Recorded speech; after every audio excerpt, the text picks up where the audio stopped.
ಶ್ರೀ ಗುರುಭ್ಯೋ ನಮಃ. ಹರಿ ಓಂ. ಗುರುಬ್ರಹ್ಮ ಗುರುವಿಷ್ಣು ಗುರುದೇವೋ ಮಹೇಶ್ವರ ಗುರು ಸಾಕ್ಷಾತ್ ಪರಬ್ರಹ್ಮ ತಸ್ಮೈ ಶ್ರೀ ಗುರುವೇ ನಮಃ. ಗುರುವೇ ಸರ್ವಲೋಕಾನಾಂ ಶುಚೇ ಭವರೋಗಿಣಾಂ ನಿಧಿಯೇ ಸರ್ವವಿದ್ಯಾನಾಂ ಶ್ರೀ ದಕ್ಷಿಣಾಮೂರ್ತಯೇ ನಮೋ ನಮಃ. ಜ್ಞಾನಾನಂದಮಯಂ ದೇವಂ ನಿರ್ಮಲಂ ಸ್ಫಟಿಕಾಕೃತಿಂ ಆಧಾರಂ ಸರ್ವವಿದ್ಯಾನಾಂ ಹಯಗ್ರೀವಮುಪಾಸ್ಮಹೇ. ರಾಮಾಯ ರಾಮಭದ್ರಾಯ ರಾಮಚಂದ್ರಾಯ ವೇದಸೆ ರಘುನಾಥಾಯ ನಾಥಾಯ ಸೀತಾಯ ಪತಯೇ ನಮಃ. ಜಗತ ಪಿತರಂ ವಂದೇ ಪಾರ್ವತಿ ಪರಮೇಶ್ವರೌ. ಪ್ರತಿನಿತ್ಯದ ಕಾರ್ಯಕ್ರಮದಂತೆ ಮೊದಲನೇದಾಗಿ ನನ್ನ ಅಜ್ಜಿ ತಾತರವರನ್ನು ಸಂಪೂರ್ಣವಾಗಿ ಶ್ರದ್ಧಾಭಕ್ತಿಯಿಂದ ಪ್ರಾರ್ಥನೆಯನ್ನು ಮಾಡ್ತಾ, ನನ್ನ ಗುರುಸ್ಥಾನದಲ್ಲಿರ್ತಕ್ಕಂಥ ನನ್ನ ತಂದೆಯವರಾಗಿರ್ತಕ್ಕಂಥ ಆನಂದ್ ಗುರುಜಿಯವರ ಪಾದರವಿಂದಳಿಗೆ ನಮಸ್ಕಾರವನ್ನು ಮಾಡ್ತಾ, ಮತ್ತು ನನ್ನ ಮಾತೃಶ್ರೀಯವರನ್ನು ಕೂಡ ಸಂಪೂರ್ಣವಾಗಿ ಶ್ರದ್ಧಾಭಕ್ತಿಯಿಂದ ಪ್ರಾರ್ಥನೆಯನ್ನು ಮಾಡ್ತಾ, ಭಾನುವಾರದ ವಿಶೇಷ ಮಹರ್ಷಿವಾಣಿ ಕಾರ್ಯಕ್ರಮವನ್ನು ಬಹಳ ಪ್ರೀತಿಯಿಂದ ಪ್ರಾರಂಭವನ್ನು ಮಾಡೋಣ. ತಮ್ಮೆಲ್ಲರಿಗೂ ಕೂಡ ಆಧಾರದ ಸ್ವಾಗತ ಸುಸ್ವಾಗತ. ಸ್ಪೆಷಲ್ ಪಾರ್ಟ್ನರ್ಸ್ ಅಮೃತ ಬಿಂದು. ಹೊಟ್ಟೆ ಉರಿ, ಗ್ಯಾಸ್ಟ್ರಿಕ್ಕು, ಅಸಿಡಿಟಿ, ಅಲ್ಸರು, ಹೊಟ್ಟೆಗೆ ಸಂಬಂಧಪಟ್ಟಿರ್ತಕ್ಕಂಥ ಏನೊಂದು ಸಮಸ್ಯೆ ಆದ್ರೂ ಕೂಡ ರಾಮಬಾಣದಂತೆ ಕೆಲಸ ಮಾಡುತ್ತೆ ಅಮೃತ ಬಿಂದು. ಅದರಲ್ಲೂ ಇತ್ತೀಚಿನ ದಿನಮಾನಗಳಲ್ಲಿ ಹರಿದಾಡ್ತಾ ಇರತಕ್ಕಂಥ ಎಲ್ಲ ರೀತಿ ಇರತಕ್ಕಂಥ ಸಾಂಕ್ರಾಮಿಕ ರೋಗಗಳಿಂದ ಪಾರಾಗಲು ಮತ್ತು ದೇಹದಲ್ಲಿರ್ತಕ್ಕಂಥ ರೋಗ ನಿರೋಧಕ ಶಕ್ತಿಯನ್ನು ಹೆಚ್ಚಿಸಿಕೊಳ್ಳಲು ತಪ್ಪದೇ ಬಳಸಿ ಅಮೃತ ಬಿಂದು. ಮತ್ತು ಅತಿ ಕಿರಿಯ ವಯಸ್ಸಿನಿಂದ ಅತಿ ಹಿರಿಯ ವಯಸ್ಸಿನವರೆಗೂ ಕೂಡ ಸಾಕಷ್ಟು ಜನ ಸಕ್ಕರೆ ಕಾಯಿಲೆಯ ಸಮಸ್ಯೆಯಲ್ಲಿ ನರಳುತ್ತಾನೆ ಇರ್ತಾರೆ. ಕೈಕಾಲುಗಳು ಉರಿ ಬರ್ತಕ್ಕಂಥದ್ದು, ಜಾಯಿಂಟ್ಸ್ ಪೇನ್ ಬರ್ತಕ್ಕಂಥದ್ದು, ಅತಿಯಾದ ದಾಹ, ಆಯಾಸ, ಇದೆಲ್ಲವೂ ಕೂಡ ಈ ಸಕ್ಕರೆ ಕಾಯಿಲೆಯ ಅಡಿ ಬರ್ತಕ್ಕಂಥ ಸಮಸ್ಯೆಗಳು ಅಂತಲೇ ಹೇಳ್ಬೋದು. ಇಂತಹ ಸಮಸ್ಯೆಗಳಿಗೆ ದೇಹಕ್ಕೆ ಕಿಂಚಿತ್ತೂ ಕೂಡ ಸೈಡ್ ಎಫೆಕ್ಟ್ಸ್ ಇಲ್ಲದಿರ ರಾಮಬಾಣದಂತೆ ಕೆಲಸ ಮಾಡತಕ್ಕಂಥ ಅಪ್ಪಟ ಆಯುರ್ವೇದದ ಔಷಧಿ ಅಂತಂದರೆ ಅದು ನಮ್ಮ ಮಧುಮೇಹ ನಿವಾರಣೆಯನ್ ಅಂತಲೇ ಹೇಳ್ಬೋದು. ಅದರಲ್ಲೂ ಕೂಡ ಮಾತ್ರೆ ರೂಪದಲ್ಲೂ ಕೂಡ ಲಭ್ಯವಿರ್ತಕ್ಕಂಥದ್ದಿದೆ. ನಿಮ್ಮ ವಾಸ್ತುಗೃಹದ ಸಮೀಪ ಇರತಕ್ಕಂಥ ಎಲ್ಲ ಮೆಡಿಕಲ್ ಸ್ಟೋರ್ನಲ್ಲೂ ಕೂಡ ಲಭ್ಯ, ಹಾಗಾಗಿ ತಪ್ಪದೇ ಸ್ವೀಕರಿಸಿ. ಮತ್ತು Shri Sai gold palace, 1 gram ಚಿನ್ನವನ್ನು ಖರೀದಿಸಿದರೆ 2 ಗ್ರಾಮ್ ಬೆಳ್ಳಿ ಉಚಿತ. ಇಂತಹ ಸುವರ್ಣ ಅವಕಾಶ ಶ್ರೀ ಸಾಯಿ ಗೋಲ್ಡ್ ಪ್ಯಾಲೇಸ್ನಲ್ಲಿ ಮಾತ್ರ. ಇವರ ಶಾಖೆಗಳು KR Puram, Nagarbhavi, HSR Layout, Basavanagudi, Bengaluru ಮತ್ತು ಅರವಿಂದ್ ಪ್ರಾಪರ್ಟೀಸ್. ಇವರ ಅತ್ಯುತ್ತಮವಾಗಿರ್ತಕ್ಕಂಥ ಸೇವೆಗಳು ಅಂತಲೇ ಹೇಳ್ಬೋದು. BMRDA ಅಪ್ರೂವ್ಡ್ ಆಗಿರ್ಬೋದು, ರೇರಾ ಅಪ್ರೂವ್ಡ್ ಆಗಿರ್ಬೋದು ಸೈಟ್ಗಳಿರ್ತಕ್ಕಂಥದ್ದಿದೆ. ರೆಡಿ ಫಾರ್ ರಿಜಿಸ್ಟ್ರೇಷನ್ ಮತ್ತು ರೆಡಿ ಫಾರ್ ಕನ್ಸ್ಟ್ರಕ್ಷನ್ ಅಂತಲೇ ಹೇಳ್ಬೋದು. ಆದಷ್ಟು ಬೇಗ ತಾವು ನೋಂದಾಯಿಸ್ಕೊಳ್ಳೂ ಕೂಡ ಬಹುದು, ಆದಷ್ಟು ಬೇಗ ಮನೆಯೂ ಕೂಡ ಕಟ್ಟಬಹುದಾದಂಥ ಸಿದ್ಧವಾಗಿರ್ತಕ್ಕಂಥ ಒಂದು ನಿವೇಶನಗಳು ಅಂತಲೇ ಹೇಳ್ಬೋದು. ಇವರ ಈ ಒಂದು ನಿವೇಶನಗಳು ಇರ್ತಕ್ಕಂಥದ್ದು ನೆಲಮಂಗಲ ರಸ್ತೆ ಬಳಿ ಇರತಕ್ಕಂಥ ಸೊಂಡೆಕೊಪ್ಪ ರಸ್ತೆ ಮತ್ತು ತುಮಕೂರು, ಈ ಒಂದು ಭಾಗದಲ್ಲಿರ್ತಕ್ಕಂಥ ಇವರ ಸೇವೆಗಳು ಅತ್ಯುತ್ತಮವಾಗಿರ್ತಕ್ಕಂಥದ್ದು. ನಂಬಿಕೆ ಮತ್ತು ವಿಶ್ವಾಸ ಅಂತಂದರೆ ಅದು ಅರವಿಂದ್ ಪ್ರಾಪರ್ಟೀಸ್ ಅಂತಲೇ ಹೇಳ್ಬೋದು. ಒಳ್ಳೆಯದಾಗಲಿ, ಶುಭವಾಗಲಿ. ಇನ್ನು ಇವತ್ತಿನ ದಿವಸ ಭಾನುವಾರ ಅಂತಂದರೆ ನಮ್ಮೆಲ್ಲರಿಗೂ ಕೂಡ ಬಹಳ ಪ್ರೀತಿದಾಯಕವಾಗಿರ್ತಕ್ಕಂಥ ವಾರ. ಭಾನುವಾರ ಬಂತು ಅಂದರೆ ಒಂದು ರೀತಿ ನೆಮ್ಮದಿ, ಒಂದು ರೀತಿ ಸಂತೋಷ. ಅದೇ ರೀತಿ ಈ ಭಾನುವಾರ ಎಲ್ಲೋ ಒಂದು ಕಡೆ ಆ ನೆಮ್ಮದಿ, ಆ ಸಂತೋಷ, ಇದೆಲ್ಲವನ್ನೂ ಕೂಡ ಎಲ್ಲರೂ ಕಳ್ಕೊಂಡ್ಬಿಟ್ಟಿದ್ದಾರೆ. ಇದು ಬರೀ ಗ್ರಹಗತಿಗಳಿಗೆ ಸಂಬಂಧಪಟ್ಟಿರ್ತಕ್ಕಂಥದ್ದಲ್ಲ, ಪ್ರಸ್ತುತ ಇರತಕ್ಕಂಥ ಈ ಒಂದು ಹವಾಮಾನದ ಪರಿಸ್ಥಿತಿಗೆ ಎಲ್ಲರಿಗೂ ಕೂಡ ಸಂಕಷ್ಟ ಆಗಿದೆ. ಮೊನ್ನೆಯ ಪ್ರಾರ್ಥನೆ ಎಲ್ಲೋ ವರ್ಣನೆಗೆ ಎಲ್ಲೋ ಒಂದು ತೀರದಲ್ಲಿ ಕಿವಿಗೆ ಬಿದ್ದಿರಬೇಕೇನೋ ಮೋಸ್ಟ್ಲಿ, ನನಗೆ ಗೊತ್ತಿರೋ ಪ್ರಕಾರ. ಅದಕ್ಕೆ ಬೆಂಗಳೂರಿನಲ್ಲಿ ಅಲ್ಪ ಸ್ವಲ್ಪ ಮಳೆ ಆಯಿತು. ಬೆಂಗಳೂರು ಗ್ರಾಮಾಂತರ ಭಾಗಗಳಲ್ಲಿ ಎಲ್ಲೋ ಒಂದೊಂದು ಕಡೆ ಸ್ವಲ್ಪ ಮಳೆ ಆಯಿತು. ಆದರೆ ಅದು ಸಾಕಾಗ್ತಾ ಇಲ್ಲ. ಏನಪ್ಪ ಭಗವಂತ, ನಿಜಕ್ಕೂ ಭಗವಂತ ನಮ್ಮೆಲ್ಲರನ್ನೂ ಕೂಡ ಆಡಿಸ್ತಾ ಇದ್ದಾರೇನೋ, ಇಲ್ಲ ಅಂತಂದರೆ ಎಂಥದೊಂದು ಪರಿಸ್ಥಿತಿಗೆ ಸಿಲುಕಿಸ್ತಾ ಇದ್ದಾರೇನೋ. ಒಂದು, ಮಳೆ ಬರ್ತಾ ಇಲ್ಲ. ಮಳೆ ಬಂದ ಮೇಲೆ ಅದರ 10ರಷ್ಟು ಬಿಸಿಲು ಜಾಸ್ತಿ ಆಗ್ತದೆ. ಅದರ ಪರಿಣಾಮ ಏನಾಗ್ತಾ ಇದೆ, ಭೂಮಿಗೆ ಬಿದ್ದಿರ್ತಕ್ಕಂಥ ನೀರೆಲ್ಲ ಆ ಕ್ಷಣವೇ ಹಾವಿ ಆಗ್ತಾ ಇದೆ. ಆ ಹಾವಿ ಆಗ್ತಕ್ಕಂಥ ಸನ್ನಿವೇಶದಲ್ಲಿ ಉಂಟಾಗುವಂಥ ಆ ಧಗೆ ಇದೆಯಲ್ಲ, ಅದು ಬಿಸಿಲಿನ ತಾಪಮಾನಕ್ಕಿಂತ ಮತ್ತಷ್ಟು ನೋವು ಕೊಡತಕ್ಕಂಥದ್ದೇ. ಉಸಿರಾಟಕ್ಕಾಗ್ತಾ ಇಲ್ಲ.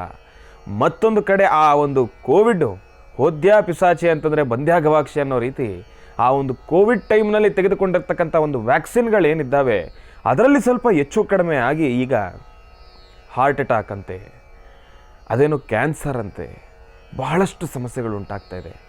ಎಷ್ಟೋ ಜನರ ಫ್ಯಾಮಿಲಿಗಳಲ್ಲಿ ಇವತ್ತಿನ ದಿವಸ ಕುಟುಂಬದಲ್ಲಿ ಎಷ್ಟೋ ಜನರು ಸಾವನ್ನಪ್ತಾ ಇದ್ದಾರೆ.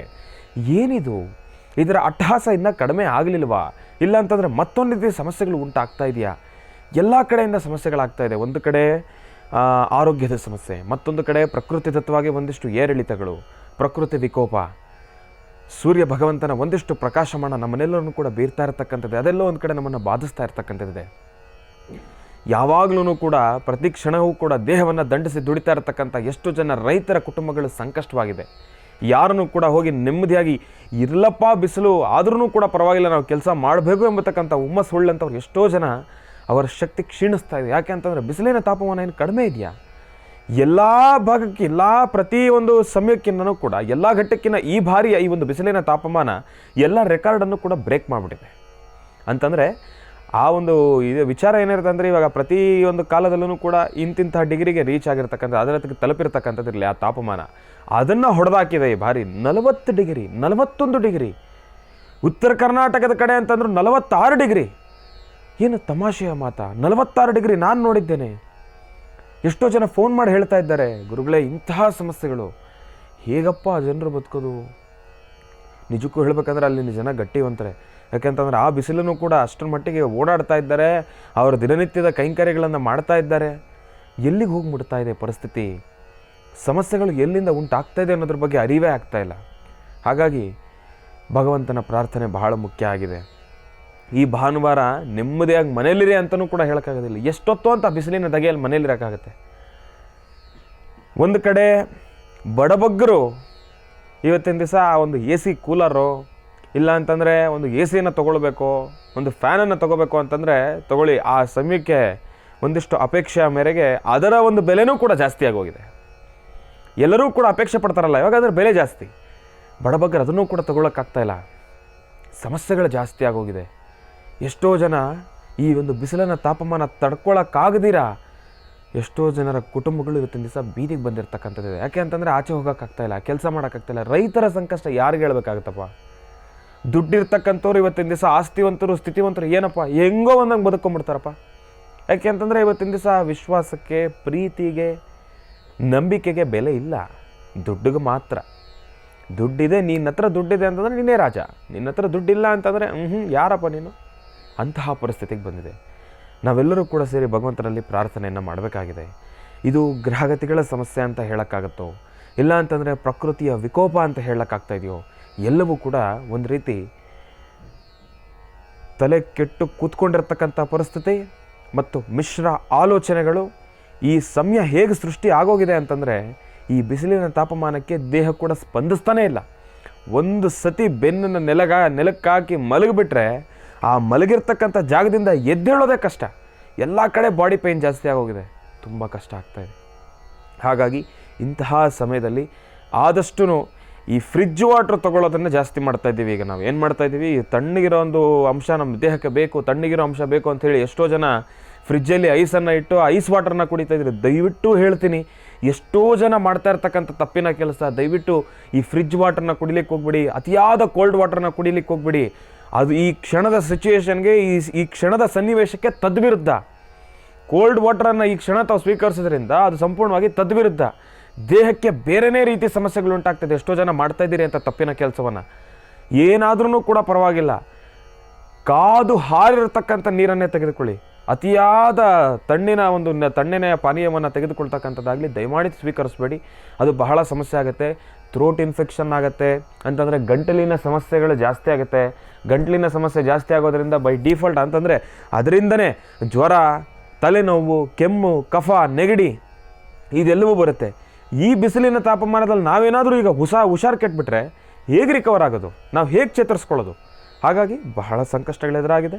ನಾವು ಈ ಸಂಕಷ್ಟಗಳು ಎದುರಾದಾಗ ನಾವು ನಮ್ಮ ವೈಯಕ್ತಿಕ ಜೀವನದಲ್ಲಿ ಏನೆಲ್ಲ ಬದಲಾವಣೆಗಳನ್ನು ಮಾಡ್ಕೊಳ್ಬೇಕು, ಆ ಎಲ್ಲ ರೀತಿ ಇರ್ತಕ್ಕಂಥ ಬದಲಾವಣೆಗಳನ್ನು ಮಾಡ್ಕೊಳ್ಬೇಕು. ಈ ಒಂದು ಸಮಯದಲ್ಲಿ ಆದಷ್ಟು ಕೋಲ್ಡ್ ನೀರನ್ನು ಕುಡಿಬೇಕು ಅಂತ ತಮಗೊಂದು ಆಸೆ. ಏನಪ್ಪ ಅಂತಂದರೆ ಕೋಲ್ಡ್ ನೀರು ದೇಹಕ್ಕೆ ಹೋದರೆ ಒಂದು ಸಂತೋಷ.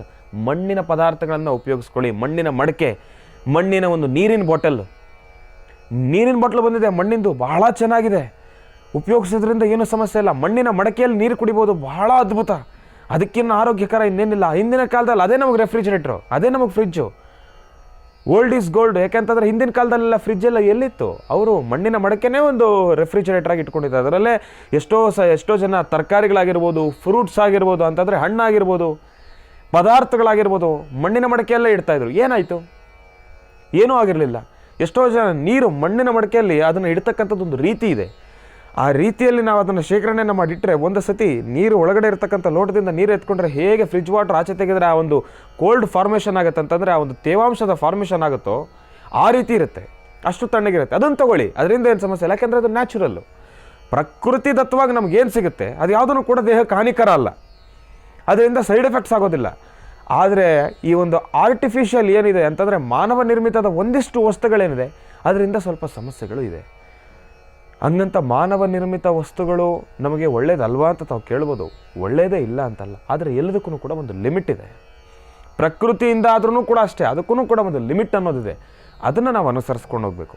ನೋಡಿ, ಎಷ್ಟೇ ಆದ್ರೂ ಕೂಡ ಅಮೃತವನ್ನು ಅಮೃತದ ರೀತಿ ತಗೊಂಡ್ರೆ ಅದು ಸಂತೋಷ. ಅಮೃತ ಇದೆ ನನಗೇ ಎಲ್ಲ ಬೇಕು ಅಂತ ತಗೊಂಡ್ರೆ ಅದು ವಿಷ. ನೀರು ಅಷ್ಟೇ, ಮನುಷ್ಯನ ದೇಹಕ್ಕೆ ಎಷ್ಟು ಬೇಕೋ ಅಷ್ಟು ತೊಗೊಂಡ್ರೇ ತಾನೇ ದೇಹ ಆರಾಮಾಗಿರುತ್ತೆ, ನಮ್ಗೆ ಉಸಿರಾಡ್ಲಿಕ್ಕೆ ಒಂದೊಳ್ಳೆ ವ್ಯವಸ್ಥೆ ಆಗುತ್ತೆ. ನೀರನ್ನು ಕೂಡ ಯಥೇಚ್ಛವಾಗಿದೆ, ಎಲ್ಲ ನೀರು ನಾನೇ ಕುಡಿಬೇಕು ಅಂತಂದರೆ ಏನಾಗುತ್ತೆ, ದೇಹದ ಮತ್ತಿಷ್ಟು ಭಾಗಗಳ ನೀರು ಸೇರಿಕೊಳ್ಳುತ್ತೆ, ಸತ್ತೋಗ್ತೀವಿ. ಹಾಗಾಗಿ ಎಲ್ಲವೂ ಕೂಡ ಮೆಡಿಸನ್ನೇ, ಇಲ್ಲ ಅಂತಲ್ಲ. ಆದರೆ ಆ ಮೆಡಿಸನನ್ನು ಮೆಡಿಸನ್ ರೀತಿ ತೊಗೊಂಡ್ರೆ ಸಂತೋಷ, ದೇಹಕ್ಕೆ ಅದು ಔಷಧ. ಮೆಡಿಸನ್ನ ನಾವು ಊಟದ ರೀತಿ ತೊಗೊಂಡ್ಬಿಟ್ಟಾಗ ಏನಾಗೋಗುತ್ತೆ, ಅದು ದೇಹಕ್ಕೆ ವಿಷ, ಅದರಿಂದ ಸಮಸ್ಯೆಗಳು ಉಂಟಾಗುತ್ತೆ. ಹಾಗಾಗಿ ಇಂಥೆಲ್ಲ ಸಣ್ಣ ಪುಟ್ಟ ವಿಚಾರಗಳನ್ನು ನಾವು ಗಮನಿಸ್ಕೊಳ್ತಾ ಹೋಗ್ಬಿಟ್ರೆ ನಿಜಕ್ಕೂ ಆನಂದದಾಯಕ, ಸಂತೋಷಕರ. ಪ್ರಕೃತಿಯಲ್ಲಿ ನಮ್ಮ ಥರನೇ ಜೀವಿಸ್ತಾ ಇರ್ತಕ್ಕಂಥ ಎಷ್ಟೋ ಜೀವರಾಶಿಗಳಿದ್ದಾವೆ. ಅದೆಲ್ಲದಕ್ಕೂ ಕೂಡ ನಾವು ಸಹಕರಿಸ್ತಕ್ಕಂಥ ಸಮಯ. ಮಾತು ಬರೋದಿಲ್ಲ, ಮೂಕ ಪ್ರಾಣಿಗಳಿಗೆ ನಾವು ಸಹಕರಿಸಬೇಕು. ಅದರ ಮನಸ್ಸಲ್ಲಿ ಏನೇನೇ ಅದರ ಬಗ್ಗೆ ನಾವು ಅರ್ಥ ಮಾಡ್ಕೊಳ್ಬೇಕು. ಈ ಕ್ಷಣ ಅದಕ್ಕೆ ನೀರಿನ ಅವಶ್ಯಕತೆ ಇರುತ್ತೆ, ಊಟದ ಅವಶ್ಯಕತೆ ಇರುತ್ತೆ. ಅದೆಲ್ಲವನ್ನು ಕೂಡ ನಮ್ಮ ಶಕ್ತಿಯಾನುಸಾರ ನಮ್ಮ ಕೈಲಾದಷ್ಟು ನಾವು ನೀಡೋಣ. ಯಾಕೆಂದರೆ ಬಾಯಿದೆ, ಎಲ್ಲವೂ ಇದೆ. ಒಬ್ಬರ ಹತ್ರ ಮಾತಾಡಿನೋ ಒಬ್ಬರ ಹತ್ರ ಸಹಾಯ ಕೇಳಿನೋ ಮಾಡ್ಬೋದು, ಅದಕ್ಕೆ ಹೆಂಗೆ ಗೊತ್ತಾಗುತ್ತೆ. ಹಾಗಾಗಿ ಎಲ್ಲ ಜೀವರಾಶಿಗಳನ್ನೂ ಕೂಡ ನಾವು ನಮ್ಮ ಜವಾಬ್ದಾರಿಯಿಂದ, ಅದು ನಮ್ಮದು ಅನ್ನೋ ಒಂದು ಭಾವನೆಯಿಂದ ಲೋಕ ಕಲ್ಯಾಣಾರ್ಥವಾಗಿ ನಾವು ಏನೇನೆಲ್ಲ ಮಾಡಬೇಕು ಎಲ್ಲವನ್ನೂ ಕೂಡ ಮಾಡ್ತಾ ಹೋಗೋಣ. ಇನ್ನು ಇವತ್ತಿನ ದಿನ ಇದೇ ಮಳೆಗಾಗಿ ನಡೀತಾ ಇರತಕ್ಕಂಥ ವಿಶೇಷವಾಗಿರ್ತಕ್ಕಂಥ ಒಂದು ಕಾರ್ಯಕ್ರಮ ಏನಪ್ಪ, ಅದು ಉಚ್ಚಿಷ್ಟ ಗಣಪತಿ ಮಹಾಯಜ್ಞ. ಉಚ್ಚಿಷ್ಟ ಗಣಪತಿ ಮಹಾಯಜ್ಞ ಇವತ್ತಿನ ದಿವಸ ನೆರವೇರ್ತಾ ಇದೆ. ಗುರುಜಿರವರು ಕೂಡ ಈ ಒಂದು ಕಾರ್ಯಕ್ರಮಕ್ಕೆ ಭೇಟಿ ನೀಡ್ತಾ ಇದ್ದಾರೆ. ಈ ಒಂದು ಕಾರ್ಯಕ್ರಮ ನೆರವೇರ್ತಾ ಇರತಕ್ಕಂಥದ್ದು ಬಹಳ ವಿಶೇಷವಾಗಿ ಶ್ರೀ ಗಂಗಾಧರೇಶ್ವರ ಮತ್ತು ಶ್ರೀ ಸಾಯಿ ಮಂದಿರ HMT ಬಡಾವಣೆ BMTC ಬಸ್ ಡಿಪೋನ ಹಿಂದೆಗಡೆ ಗಂಗಾನಗರದಲ್ಲಿ ಈ ಒಂದು ಕಾರ್ಯಕ್ರಮ ನೆರವೇರ್ತಾ ಇದೆ. GH ನಾಗರಾಜ್ರವರ ಒಂದು ಅಧ್ಯಕ್ಷತೆಯಲ್ಲಿ ನೆರವೇರ್ತಾ ಇರತಕ್ಕಂಥ ಈ ಒಂದು ಕಾರ್ಯಕ್ರಮ ರಾಂಭುವ ಸ್ವಾಮೀಜಿರವರ ಒಂದು ದಿವ್ಯ ಸಾರಥ್ಯದಲ್ಲಿ ಈ ಒಂದು ಕಾರ್ಯಕ್ರಮ ನೆರವೇರ್ತಾ ಇದೆ. ಗುರುಜಿರವರ ಕೂಡ ದಿವ್ಯ ಉಪಸ್ಥಿತಿ ಅಲ್ಲಿರುತ್ತೆ. ಹಾಗಾಗಿ ತಾವೂ ಕೂಡ ಈ ಒಂದು ಕಾರ್ಯಕ್ರಮಕ್ಕೆ ಭಾಗಿಯಾಗಬಹುದು. ಏನು ಸಂಕಷ್ಟ ಎದುರಾಗಿದೆ ಮಳೆಗಾಗಿ ಈ ಒಂದು ಸಂಕಲ್ಪವನ್ನು ಮಾಡ್ತಾ ಇದ್ದಾರೆ. ಈ ಒಂದು ಸಂಕಲ್ಪಕ್ಕೆ ತಮ್ಮದು ಕೂಡ ಒಂದು ಹಸ್ತಕ್ಷೇಪ ಇರುತ್ತೆ. ಯಾಕೆಂದರೆ ತಾವೂ ಕೂಡ ಕೂತು ಲೋಕ ಕಲ್ಯಾಣಾರ್ಥವಾಗಿ ಒಂದು ಸಂಕಲ್ಪವನ್ನು ಸಲ್ಲಿಸಿದ್ದೆ ಆದರೆ ಆದಷ್ಟು ಬೇಗ ಭಗವಂತನ ಸಂಪೂರ್ಣ ಕೃಪಾಶೀರ್ವಾದದಿಂದ ಎಲ್ಲವೂ ಕೂಡ ನೆಮ್ಮದಿಯಾಗಿ ಮಳೆ ಆಗುತ್ತೆ, ಇಡೀ ಭೂಮಿ ತಣ್ಣಗಾಗುತ್ತೆ. ಒಳ್ಳೆಯದಾಗಲಿ, ಶುಭವಾಗಲಿ. ಇನ್ನು ಬಹಳ ವಿಶೇಷವಾಗಿ ಇವತ್ತಿನ ದಿನದ ವಿಶೇಷತೆ ಪಂಚಾಂಗ ಶ್ರವಣ ಅದೆಲ್ಲವನ್ನು ಕೂಡ ತಿಳ್ಕೊಳ್ಬೇಕಾ. ಇವತ್ತಿನ ದಿನದ ವಿಶೇಷತೆ ಅಂತ ಹೇಳೋದಾದರೆ ಬಹಳ ಅದ್ಭುತವಾಗಿರ್ತಕ್ಕಂಥ ವಿಶೇಷನೇ ಇದೆ. ಏನಪ್ಪ ಏನೋ ಅನ್ನೋದನ್ನು ನಾನು ಈಗಲೇ ತಿಳಿಸ್ಕೊಡೋದಕ್ಕಿಂತ ಮೊದಲು ಮಾತನಾಡ್ತಕ್ಕಂಥ ಮನಸ್ಸರಿ ಮತ್ತು ತಾಯಿ ಶಾರದೆ ಮತ್ತು ಬಹಳ ವಿಶೇಷವಾಗಿ ಪಂಚಾಂಗ ಮತ್ತು ನಮ್ಮ ಮಹರ್ಷಿವಾಣಿ ಕಾರ್ಯಕ್ರಮದ ದೇಗುಲದಲ್ಲಿ ಸದಾಕಾಲ ರಾರಾಜಿಸ್ತಕ್ಕಂಥ ತಾಯಿ ಮಹಾಲಕ್ಷ್ಮಿ ತಾಯಿಗೂ ಕೂಡ ಬಹಳ ವಿಶೇಷವಾಗಿರ್ತಕ್ಕಂಥದ್ದು ಪ್ರಾರ್ಥನೆಯನ್ನು ಸಲ್ಲಿಸಿದ್ದಾದ ನಂತರ ನಾವು ಇವತ್ತಿನ ದಿನದ ವಿಶೇಷತೆ ಪಂಚಾಂಗ ಶ್ರವಣ ರಾಶಿಫಲ ಇದೆಲ್ಲವನ್ನು ಕೂಡ ತಿಳ್ಕೊಂಡೆ. ಬನ್ನಿ.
ಪೂಜಾನುಷ್ಠಾನವನ್ನು ಸಲ್ಲಿಸಿದ್ದಾಯಿತು. ಇನ್ನು ಈಗ ಪಂಚಾಂಗ ಶ್ರವಣವನ್ನು ತಿಳ್ಕೊಳ್ತಕ್ಕಂಥ ಸಮಯ, ಇವತ್ತಿನ ದಿನದ ವಿಶೇಷತೆಯನ್ನು ತಿಳ್ಕೊಳ್ತಕ್ಕಂಥ ಸಮಯ. ಹಾಗಾಗಿ ಈಗ ಪ್ರಾರಂಭ ಮಾಡೋಣ ದಿನ ವಿಶೇಷ.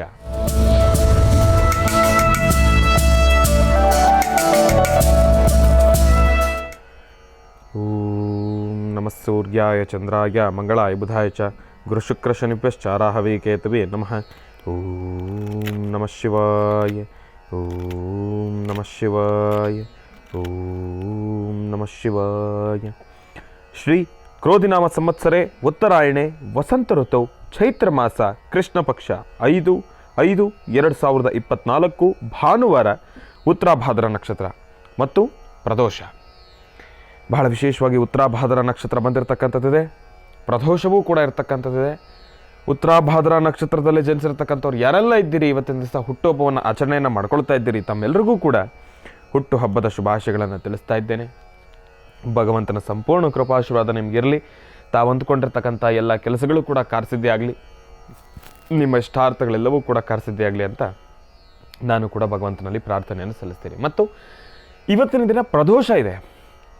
ಪ್ರದೋಷ ಯಾತಕ್ಕೋಸ್ಕರ ಪೂಜಾನುಷ್ಠಾನವನ್ನು ಮಾಡ್ತೀವಿ?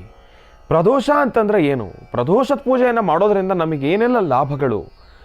ಪ್ರದೋಷದ ಹಿನ್ನೆಲೆ ಏನು? ಪ್ರದೋಷ ಪೂಜೆ ಏನಕ್ಕೋಸ್ಕರ ಮಾಡ್ತಾ ಇದ್ದಾರೆ? ಯಾರು ಮಾಡಲಿಕ್ಕೆ ಪ್ರಾರಂಭ ಮಾಡಿದ್ರು? ಮೊದಲನೇದಾಗಿ ಪ್ರದೋಷ ಅಂತಂದರೆ ಏನು ಅನ್ನೋದ್ರ ಬಗ್ಗೆ ಮಾಹಿತಿಯನ್ನು ತಿಳ್ಕೊಳ್ಳೋಣ. ಎಲ್ರಿಗೂ ಕೂಡ ಗೊತ್ತಿರತಕ್ಕಂಥದ್ದೇ, ಆದರೆ ಇಲ್ಲಿ ಒಂದು ವಿಚಾರ ಒಂದಿಷ್ಟು ಜನ ಗೊತ್ತಿಲ್ಲದೆ ಇರತಕ್ಕಂಥವ್ರಿಗೆ ನಾನು ಈ ಮಾಹಿತಿಯನ್ನು ತಿಳಿಸ್ತಾ ಇದ್ದೀನಿ. ಮೊದಲನೇದಾಗಿ ಈ ಪ್ರದೋಷ ಕಾಲ ಏನಿರುತ್ತಲ್ಲ, ಇದು ಮಹಾಕಾಲ ಅಂತಲೇ ಹೇಳ್ಬೋದು. ಈ ಒಂದು ಪ್ರದೋಷದ ಪೂಜಾನುಷ್ಠಾನವನ್ನು ಶಿವನಿಗೆ ಆರಾಧನೆಯನ್ನು ನಾವು ಸಲ್ಲಿಸ್ತಾ ಇದ್ದೇವೆ. ವರ್ಷಗಳಿಂದ ದೇವತೆಗಳೆಲ್ಲರೂ ಕೂಡ ಪೂಜಾನುಷ್ಠಾನವನ್ನು ಮಾಡ್ಕೊಂಡು ಬರ್ತಕ್ಕಂಥ ಒಂದು ಶಿವನ ಪ್ರಾರ್ಥನೆ ಅಂತಲೇ ಹೇಳ್ಬೋದು ಪ್ರದೋಷ ಪೂಜೆ ಅಂತಂದರೆ. ಬೆಳಗ್ಗಿನಿಂದ ಸಂಧ್ಯಾ ಕಾಲದವರೆಗೂ ಕೂಡ ಉಪವಾಸದ ಕ್ರಮಾನುಷ್ಠಾನಗಳನ್ನು ಅನುಸರಿಸಿ ಅನ್ನ ಆಹಾರಗಳೆಲ್ಲವನ್ನೂ ಕೂಡ ತ್ಯಜಿಸಿ ಉಪವಾಸದಿಂದ ಭಗವಂತನ ಪೂಜಾನುಷ್ಠಾನವನ್ನು ಮಾಡ್ಕೊಂಡು ಬರ್ತಕ್ಕಂಥದ್ದೇ ಪ್ರದೋಷ ಪೂಜೆ. ಪ್ರದೋಷ ಕಾಲ ಅಂತಂದರೆ 3 ಗಂಟೆಗಳ ಕಾಲ. ಆ 3 ಗಂಟೆಗಳು ಎಷ್ಟು ಪ್ರಶಂಸವಾಗಿರ್ತಕ್ಕಂಥ ಕಾಲ ಅಂತಂದರೆ, ಆ 3 ಗಂಟೆಗಳ ಕಾಲಕ್ಕಿರ್ತಕ್ಕಂಥ ಒಂದು ಹಿನ್ನೆಲೆ ಇದೆಯಲ್ಲ, ಅದು ನಿಜಕ್ಕೂ ಈ ಕ್ಷಣವೂ ಕೂಡ ಮೈ ರೋಮಾಂಚನಗೊಳಿಸ್ತಕ್ಕಂಥ ವಿಚಾರಗಳು ಅಂತಲೇ ಹೇಳ್ಬೋದು. ಆ 3 ಗಂಟೆಗಳು ಎಷ್ಟು ವಿಶೇಷವಾಗಿ ವಿಂಗಡಿಸಿರ್ತಕ್ಕಂಥದ್ದಿದೆ ಅಂತಂದರೆ, ವಿಭಾಗಗೊಂಡಿರ್ತಕ್ಕಂಥದ್ದಿದೆ ಅಂತಂದರೆ, ಸೂರ್ಯಾಸ್ತ ಆಗೋದಕ್ಕಿಂತ ಮುಂಚೆ ಇರ್ತಕ್ಕಂಥ 1.5 ಗಂಟೆ, ಸೂರ್ಯಾಸ್ತ ಆದಮೇಲಿರ್ತಕ್ಕಂಥ ಆ ಒಂದು ವಿಶೇಷವಾಗಿರ್ತಕ್ಕಂಥ 1.5 ಗಂಟೆ ಏನಿದೆ, ಆ 1.5 ಗಂಟೆ ಸೂರ್ಯಾಸ್ತ ಆಗೋಕ್ಕಿಂತ ಮುಂಚೆ, ಸೂರ್ಯಾಸ್ತ ಆದಮೇಲಿರ್ತಕ್ಕಂಥ 1.5 ಗಂಟೆ ಎರಡನ್ನೂ ಕೂಡ ಜೋಡಣೆಯನ್ನು ಮಾಡಿದಾಗ ನಮಗೆ ಸಿಗ್ತಕ್ಕಂಥ ಒಂದು 3 ಗಂಟೆಗಳ ಕಾಲಾವಕಾಶ ಏನಿದೆ, ಅದನ್ನೇ ಪ್ರದೋಷ ಕಾಲ ಅಂತ ಹೇಳ್ತೀವಿ. ಎಂತಹ ಅದ್ಭುತ! ಇನ್ನು ಈ ಒಂದು ಕಾಲದಲ್ಲಿ ಪರಮೇಶ್ವರನಿಗೆ ಪೂಜಾನುಷ್ಠಾನವನ್ನು ನಾವು ಏನಕ್ಕೋಸ್ಕರ ಸಲ್ಲಿಸಬೇಕು? ರುದ್ರಾಭಿಷೇಕ ಎಲ್ಲ ಕಡೆನೂ ಕೂಡ ಮಾಡ್ತಾರಲ್ಲ ಗುರುಗಳೇ, ಆ ಅಭಿಷೇಕವನ್ನು ಏನಕ್ಕೋಸ್ಕರ ಮಾಡ್ತಾರೆ? ಆ ಕ್ಷಣದಲ್ಲಿ ಮಾಡ್ತಕ್ಕಂಥ ರುದ್ರಾಭಿಷೇಕಕ್ಕೆ ಏನಕ್ಕೆ ಅಷ್ಟೊಂದು ವೈಶಿಷ್ಟ್ಯತೆಯನ್ನು ಕೂಡ ನಾವು ಕೇಳೋದಾದರೆ, ಅದಕ್ಕೆ ಬಹಳ ವಿಶೇಷವಾಗಿರ್ತಕ್ಕಂಥ ಒಂದು ಹಿನ್ನೆಲೆ ಇದೆ. ಏನಪ್ಪ ಅಂತಂದರೆ, ಸಮುದ್ರ ಮಂಥನ ಕಾಲ. ದೇವತೆಗಳೆಲ್ಲರೂ ಕೂಡ ಸಮುದ್ರ ಮಂಥನವನ್ನು ಮಾಡಬೇಕಾದ್ರೆ, ಸಮುದ್ರ ಮಂಥನ ಮಾಡಿದಂಥ ಕಾಲದಲ್ಲಿ ಆ ಒಂದು ಹಾಲಾಹಲ ವಿಷ ಏನಿದೆ, ಆ ವಿಷವನ್ನು ಪರಮೇಶ್ವರ ಸ್ವೀಕರಿಸಬೇಕಲ್ವಾ? ಆಗ ಪರಮೇಶ್ವರ ಧ್ಯಾನಾವಸ್ಥನಾಗಿ ಕೂತಿರುವ ಸಮಯದಲ್ಲಿ ಯಾವಾಗ ಲೋಕ ಕಲ್ಯಾಣಾರ್ಥವಾಗಿರ್ತಕ್ಕಂಥ ಆ ಒಂದು ಸಮಸ್ಯೆ ಏನಿದೆ, ಇಡೀ ಲೋಕಕ್ಕೆ, ಇಡೀ ಪ್ರಪಂಚಕ್ಕೆ, ಇಡೀ ಸೃಷ್ಟಿನೇ ಒಂದು ಸಂರಕ್ಷಣೆಯನ್ನು ಮಾಡತಕ್ಕಂಥ ಆ ಒಂದು ಸಮಯ ಏನಿದೆ, ಆ ಕ್ಷಣ ದೇವತೆಗಳೆಲ್ಲರೂ ಕೂಡ ಶ್ರದ್ಧೆಯಿಂದ ಪ್ರಾರ್ಥನೆಯನ್ನು ಮಾಡ್ತಾರಲ್ಲ ಪರಮೇಶ್ವರನ್ನ, ಆ ಒಂದು ಸಮಯವನ್ನೇ ಬಹಳ ವಿಶೇಷವಾಗಿ ಪ್ರದೋಷ ಕಾಲ ಅಂತ ಹೇಳ್ತಾರೆ. ಪರಮೇಶ್ವರ ಧ್ಯಾನಾವಸ್ಥನಾಗಿದ್ದಾಗ ಏನಾದರೂ ಆ ಧ್ಯಾನದ ಮಧ್ಯದಲ್ಲಿ ಕಣ್ಬಿಟ್ಟಾಗ ಆಗಲಿ ಎಚ್ಚರವಾದಾಗ ಬಹಳ ಕೋಪಿಷ್ಠನಾಗಿ ಹೋಗ್ತಾನಂತೆ ಭಗವಂತ. ಆತನಿಗೆ ಆ ಒಂದು ಧ್ಯಾನ ಅಂತಂದ್ರೇ ಅಷ್ಟು ಪ್ರೀತಿ ಭಗವಂತನಿಗೆ. ಆ ಧ್ಯಾನಾವಸ್ಥೆನಲ್ಲಿದ್ದಾಗ ಏನಾದರೂ ಒಂದು ಚೂರು ಆತನಿಗೆ ಡಿಸ್ಟರ್ಬ್ ಮಾಡಿದ್ರು ಕೂಡ ಬಹಳ ಕೋಪಿಷ್ಠ ಆಗ್ತಾ ಇದ್ರಂತೆ. ಆದರೆ ಪರಮೇಶ್ವರ ಲೋಕ ಕಲ್ಯಾಣಾರ್ಥವಾಗಿ, ಲೋಕದ ಹಿತಕ್ಕಾಗಿ ಆತನ ಆ ಧ್ಯಾನ ಏನಿದೆ ಅದು ಭಂಗ ಆದಾಗ್ಲೂ ಕೂಡ ಭಗವಂತ ಆ ಕ್ಷಣ ಸಮಾಧಾನವಾಗಿ ನಗನಗತ ಲೋಕ ಕಲ್ಯಾಣಾರ್ಥವಾಗಿ ಇಡೀ ಲೋಕ, ಈ ಸೃಷ್ಟಿ ನೆಮ್ಮದಿಯುತವಾಗಿರಬೇಕು ಅಂಥೇಳಿ ಬಹಳ ಸಂತೋಷದಿಂದ ಬಂದು ಆ ಒಂದು ಆಲಾಹಲ ಏನಿದೆ, ಆ ಒಂದು ವಿಷವನ್ನು ಸ್ವೀಕರಿಸ್ತಕ್ಕಂಥ ಒಂದು ಸಮಯ ಇರುತ್ತಲ್ಲ, ಅದನ್ನೇ ಪ್ರದೋಷ ಕಾಲ ಅಂತ ಹೇಳ್ತಾರೆ. ಇನ್ನೆಂಥ ಅದ್ಭುತ! ಇಲ್ಲಿ ಮತ್ತೊಂದು ವಿಚಾರ ಏನಪ್ಪ ಅಂತಂದರೆ, ಈ ಒಂದು ಪ್ರದೋಷ ಕಾಲದಲ್ಲಿ ಮಾಡ್ತಕ್ಕಂಥ ರುದ್ರಾಭಿಷೇಕಕ್ಕೆ ಎಷ್ಟೆಲ್ಲ ವೈಶಿಷ್ಟ್ಯತೆ ಇದೆ ಅಂತಂದರೆ, ಏನಕ್ಕೋಸ್ಕರ ರುದ್ರಾಭಿಷೇಕ ಅಂತ ಕರೀತಾರೆ ಅಂತಂದಾಗ, ಭಗವಂತ ಆ ಒಂದು ವಿಷವನ್ನು ಸ್ವೀಕರಿಸಿದ್ದಾದ ನಂತರ ಮೂರ್ಛೆ ಬಿದ್ದು ಹೋಗ್ತಾನಂತೆ ಭಗವಂತ. ಆಗ ಬ್ರಹ್ಮದೇವ ತಾಯಿ ಗಂಗಾ ಮಾತೆಯನ್ನು ಕೇಳಿಕೊಂಡಾಗ ತಾಯಿ ಗಂಗಾ ಮಾತೆಯಿಂದ ಆ ಒಂದು ಗಂಗೆಯಿಂದ ಭಗವಂತನ ಮೈ ಮೇಲೆಲ್ಲ ಆ ಒಂದು ಗಂಗೆಯನ್ನು ಅಂತಂದರೆ ಆ ಒಂದು ಅಭಿಷೇಕವನ್ನು ಮಾಡ್ತಕ್ಕಂಥ ಪರಿ ಇದೆಯಲ್ಲ, ಆ ಒಂದು ಸಮಯ ಇದೆಯಲ್ಲ, ಅದನ್ನೇ ಅವತ್ತಿನಿಂದ ಇವತ್ತಿನವರೆಗೂ ಕೂಡ ಈ ಒಂದು ಪ್ರದೋಷದ ಕಾಲದಲ್ಲಿ ಮಾಡ್ತಕ್ಕಂಥ ಆ ಒಂದು ಅಭಿಷೇಕವನ್ನೇ ರುದ್ರಾಭಿಷೇಕ ಅಂತ ಹೇಳಿ ನಾವೆಲ್ಲರೂ ಕೂಡ ಆಚರಣೆಯನ್ನು ಮಾಡ್ಕೊಂಡು ಬರ್ತಾ ಇದ್ದೇವೆ. ಭಗವಂತ ವಿಷವನ್ನು ಕುಡಿದಾಗ ಮೂರ್ಛೆ ಹೋಗ್ಬಿಟ್ಟಿರ್ತಾನಲ್ಲ, ಭಗವಂತ ಆ ಕ್ಷಣ ಒಂದು ಮೂರ್ಛೆನ ತಪ್ಪಿಸಿ ಭಗವಂತನನ್ನು ಎಬ್ಬಿಸ್ಬೇಕಲ್ಲ, ಅಂತಂದರೆ ಎದ್ದೇಳಿಸ್ಬೇಕಲ್ವ. ಆ ಕ್ಷಣ ಗಂಗಾದೇವಿ ಬಂದು ಭಗವಂತನ ಮೈ ಮೇಲೆ ಹರಿದಾಗ ಅಂತಂದರೆ ಆ ಒಂದು ಗಂಗೆಯ ಅಭಿಷೇಕ ಯಾವಾಗ ಪರಮೇಶ್ವರನ ಮೇಲೆ ಆಗುತ್ತೋ ಆ ಕ್ಷಣವನ್ನೇ ರುದ್ರಾಭಿಷೇಕ ಅಂತ ಹೇಳ್ತಾರೆ. ಮತ್ತೊಂದು ವಿಚಾರ ಏನಪ್ಪ ಅಂತಂದರೆ, ಇದೇ ಪ್ರದೋಷ ಕಾಲದಲ್ಲಿ, ಪ್ರದೋಷ ಕಾಲ ಏನಿದೆ, ಈ ಒಂದು ಸೂರ್ಯಾಸ್ತದ ಮುಂಚೆ ಸೂರ್ಯಾಸ್ತ ಆದಮೇಲೆ ಆ ಸನ್ನಿವೇಶ ಏನಿದೆ, ಇವತ್ತಿಗೂ ಕೂಡ ಪ್ರದೋಷ ಕಾಲದಲ್ಲಿ ಕೈಲಾಸದಲ್ಲಿ ಆ ಒಂದು ಸ್ವರ್ಣಮಯವಾಗಿರ್ತಕ್ಕಂಥ ಒಂದು ಕೈಲಾಸದಲ್ಲಿ ಭಗವಂತ ಪರಮೇಶ್ವರ ನಾಟ್ಯವಾಡತಕ್ಕಂಥ ಸಮಯ ಅಂತಲೂ ಕೂಡ ಹೇಳುತ್ತಾರೆ ಈ ಒಂದು ಪ್ರದೋಷ ಕಾಲವನ್ನು. ಅಂತಹ ವೈಶಿಷ್ಟ್ಯತೆ ಇರತಕ್ಕಂಥ ಈ ಒಂದು ಪ್ರದೋಷ ಕಾಲ ಬಹಳ ಅತ್ಯದ್ಭುತ. ಅವತ್ತಿನಿಂದ ಇವತ್ತಿನವರೆಗೂ ಕೂಡ ಪ್ರತಿ ತಿಂಗಳಲ್ಲೂ ಕೂಡ ತ್ರಯೋದಶಿಗಳಂದೂ ಕೂಡ ದೇವಾನುದೇವತೆಗಳೆಲ್ಲರೂ ಕೂಡ ಒಂದು ಪೂಜಾನುಷ್ಠಾನವನ್ನು ಮಾಡ್ಕೊಂಡು ಬರ್ತಕ್ಕಂಥ ಆ ಒಂದು ಪ್ರದೋಷ ಪೂಜೆ ಸಾಕಷ್ಟು ಅರ್ಥಗರ್ಭಿತ ಮತ್ತು ಶಕ್ತಿಯುತ ಅಂತಲೇ ಹೇಳ್ಬೋದು. ಪ್ರದೋಷ ಕಾಲದಲ್ಲಿ ರುದ್ರಾಭಿಷೇಕವನ್ನು ಮಾಡಿಸ್ತಕ್ಕಂಥದ್ದಾಗಲಿ, ರುದ್ರವನ್ನು ಪಠನೆಯನ್ನು ಮಾಡ್ತಕ್ಕಂಥದ್ದಾಗಲಿ, ಕಾಲಭೈರವಾಷ್ಟಕವನ್ನು ಶ್ರವಣಿಸ್ತಕ್ಕಂಥದ್ದಾಗಲಿ, ಶಿವತಾಂಡವ ಸ್ತೋತ್ರವನ್ನು ಸ್ಮರಣಿಸ್ತಕ್ಕಂಥದ್ದಾಗಲಿ, ಇದೆಲ್ಲವೂ ಕೂಡ ಸಾಕಷ್ಟು ಶಕ್ತಿಯನ್ನು ಸಂಪಾದನೆಯನ್ನು ಮಾಡ್ಕೊಳ್ತಕ್ಕಂಥ ಸಂಕೇತ ಅಂತಲೇ ಹೇಳ್ಬೋದು. ಈ ಸಮಯದಲ್ಲಿ ಆದಷ್ಟು ನಾವೆಲ್ಲರೂ ಕೂಡ ಪರಮೇಶ್ವರನ ನಾಮಮಂತ್ರ, ಅಂದರೆ ಶಿವಪಂಚಾಕ್ಷರಿ ಸ್ತೋತ್ರ ಏನಿದೆ ಆ ಒಂದು ನಾಮಮಂತ್ರವನ್ನು ಜಪ ಮಾಡ್ತಾ ಇದ್ದರೆ ನಮ್ಮ ಇಷ್ಟಾರ್ಥಗಳು ಕಾರ್ಯಸಿದ್ಧಿ ಆಗುತ್ತೆ, ರೋಗ ರುಜಿನಗಳು ದೂರ ಆಗುತ್ತೆ, ಆರೋಗ್ಯದ ಸಮಸ್ಯೆಯಲ್ಲಿ ಏನಾದರೂ ಸಮಸ್ಯೆ ಆದರೆ ಅದನ್ನೂ ಕೂಡ ದೂರವಾಗ್ತಕ್ಕಂಥ ವಿಶೇಷವಾಗಿರ್ತಕ್ಕಂಥ ಸನ್ನಿವೇಶ. ಆ ಕ್ಷಣ ಪರಮೇಶ್ವರನನ್ನು ಆರಾಧನೆಯನ್ನು ಮಾಡತಕ್ಕಂಥ ಆ ಒಂದು ಸಂದರ್ಭವೇ ಪ್ರದೋಷ ಪೂಜೆ. ಇನ್ನೆಂತಹ ಅದ್ಭುತ ಇದೆ ಈ ಒಂದು ಪ್ರದೋಷ ಕಾಲದ ಪೂಜೆಯಲ್ಲಿ. ಹಾಗಾಗಿ ಪ್ರದೋಷ ಕಾಲದಲ್ಲಿ ಎಲ್ಲರೂ ಕೂಡ ವಾಸ್ತುಗೃಹದಲ್ಲಿ ಶಿವನಿಗೆ ಬಿಲ್ವಾರ್ಚನೆಯನ್ನು ಮಾಡಬೇಕು. ಆ ಸಮಯದಲ್ಲಿ ನಿಮ್ಮ ವಾಸ್ತುಗೃಹದ ಹತ್ರ ಇರತಕ್ಕಂಥ ಯಾವುದಾದ್ರೂ ಶಿವಾಲಯದಲ್ಲಿ ರುದ್ರಾಭಿಷೇಕವನ್ನು ಮಾಡಿಸ್ಲಿಕ್ಕೆ ತಾವು ಮುಂದಾಗಬೇಕು. ಇದನ್ನು ಮಾಡಿಸೋದ್ರಿಂದ ಇಹಪರದಲ್ಲಿ ಅಂತಂದರೆ ಮುಂದಿನ 5 ವರ್ಷಗಳು ತಾವು ಏನು ಕ್ರಮ ಅಂತಂದರೆ ನಾವು ಏನು ಅಂದ್ಕೊಂಡಿರ್ತೀವಲ್ಲ ಕೆಲಸಗಳು, ಆ ಎಲ್ಲ ಕೆಲಸಗಳನ್ನು ಕೂಡ ಕಾರ್ಯಸಿದ್ಧಿಪಡಿಸ್ಕೊಳ್ಳಿಕ್ಕೆ ಭಗವಂತ ಅನುಗ್ರಹವನ್ನು ಪಡಿಸ್ತಾನಂತೆ. ಮತ್ತು ಕಳೆದಿರ್ತಕ್ಕಂಥ 5 ವರ್ಷಗಳಲ್ಲಿ ನಾವೇನೆಲ್ಲ ಪಾಪಕರ್ಮಗಳನ್ನು ಮಾಡಿರ್ತೀವೋ ಅದೆಲ್ಲವೂ ಕೂಡ ಹರ್ಕೊಳ್ತಕ್ಕಂಥ ಒಂದು ಸಮಯ ಅಂತಲೂ ಕೂಡ ಹೇಳ್ತಾರೆ ಈ ಒಂದು ಪ್ರದೋಷ ಪೂಜೆಯನ್ನು. ಹಾಗಾಗಿ ಶಿವನ ಸಾನ್ನಿಧ್ಯದಲ್ಲಿ ಪ್ರದೋಷ ಪೂಜೆಗೆ ಅಷ್ಟು ಮಹತ್ವ ಇರ್ತಕ್ಕಂಥದ್ದಿದೆ. ಹಾಗಾಗಿ 12 ರಾಶಿಗಳಲ್ಲಿರ್ತಕ್ಕಂಥವ್ರು ಪ್ರತಿಯೊಬ್ಬರೂ ಕೂಡ ತಾವೆಲ್ಲರೂ ಕೂಡ ಇವತ್ತಿನ ದಿವಸ ಶಿವನ ಆರಾಧನೆಯನ್ನು ಮಾಡಲೇಬೇಕು, ಚಂದ್ರಶೇಖರನ ಆರಾಧನೆಯನ್ನು ಮಾಡಲೇಬೇಕು, ಪರಮೇಶ್ವರನ ಆರಾಧನೆಯನ್ನು ಮಾಡಲೇಬೇಕು. ಪರಮೇಶ್ವರನ ಆರಾಧನೆಯನ್ನು ಮಾಡೋದ್ರಿಂದ ಸಾಕಷ್ಟು ಹೆಚ್ಚಿನ ಫಲಾಫಲಗಳನ್ನು ಖಂಡಿತ ಸಿದ್ಧಿಪಡಿಸ್ಕೊಳ್ತೀರಿ. ಓಂ ನಮಃ ಶಿವಾಯ, ಓಂ ನಮಃ ಶಿವಾಯ, ಓಂ ನಮಃ ಶಿವಾಯ. ಒಳ್ಳೆಯದಾಗಲಿ, ಶುಭವಾಗಲಿ. ಇನ್ನು ಇಷ್ಟು ಹೊತ್ತಿನವರೆಗೂ ಕೂಡ ಸಾಕಷ್ಟು ಮಹತ್ವಪೂರ್ಣ ಮಾಹಿತಿಗಳನ್ನು ತಿಳ್ಕೊಂಡ್ವಿ. ಇನ್ನು ನೀವೆಲ್ಲರೂ ಕೂಡ ಕಾತುರದಿಂದ ಕಾಯ್ತಾ ಇರ್ತಕ್ಕಂಥ ಕ್ಷಣ ಏನಪ್ಪ ಅಂತಂದರೆ ಅದು ಮಾತನಾಡ್ತಕ್ಕಂಥ ವನಸರಿ ನೀಡ್ತಕ್ಕಂಥ ಮಾರ್ಗದರ್ಶನದಿಂದ ರಾಶಿ ಫಲಗಳನ್ನು ತಿಳ್ಕೊಳ್ತಕ್ಕಂಥದ್ದು. ಇನ್ನು ಯಾಕೆ ತಡ, ರಾಶಿ ಫಲಗಳನ್ನು ಕೂಡ ತಿಳ್ಕೊಳ್ತಕ್ಕಂಥ ಸಮಯ ಇದೀಗ. ಈಗ ಪ್ರಾರಂಭ ಮಾಡೋಣ ರಾಶಿ ಫಲ. ರಾಶಿಗಳಲ್ಲಿ ಮೊದಲನೇ ರಾಶಿ ಮೇಷರಾಶಿ. ಮೇಷರಾಶಿ ಮೇಷಲಗ್ನ. ಮೇಷಲಗ್ನದಲ್ಲಿರ್ತಕ್ಕಂಥವ್ರಿಗೆ ಮಾತನಾಡ್ತಕ್ಕಂಥವನ್ನ ಸರಿ ಯಾವ ಉತ್ತರವನ್ನು ಕೊಡುತ್ತೆ ಎಂಬತಕ್ಕಂಥದ್ದನ್ನು ನಾನು ನಿಮಗೆ ತಿಳಿಸ್ಕೊಡ್ತೀನಿ.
ರಾಶಿ ಮಿಥುನ ಲಗ್ನ.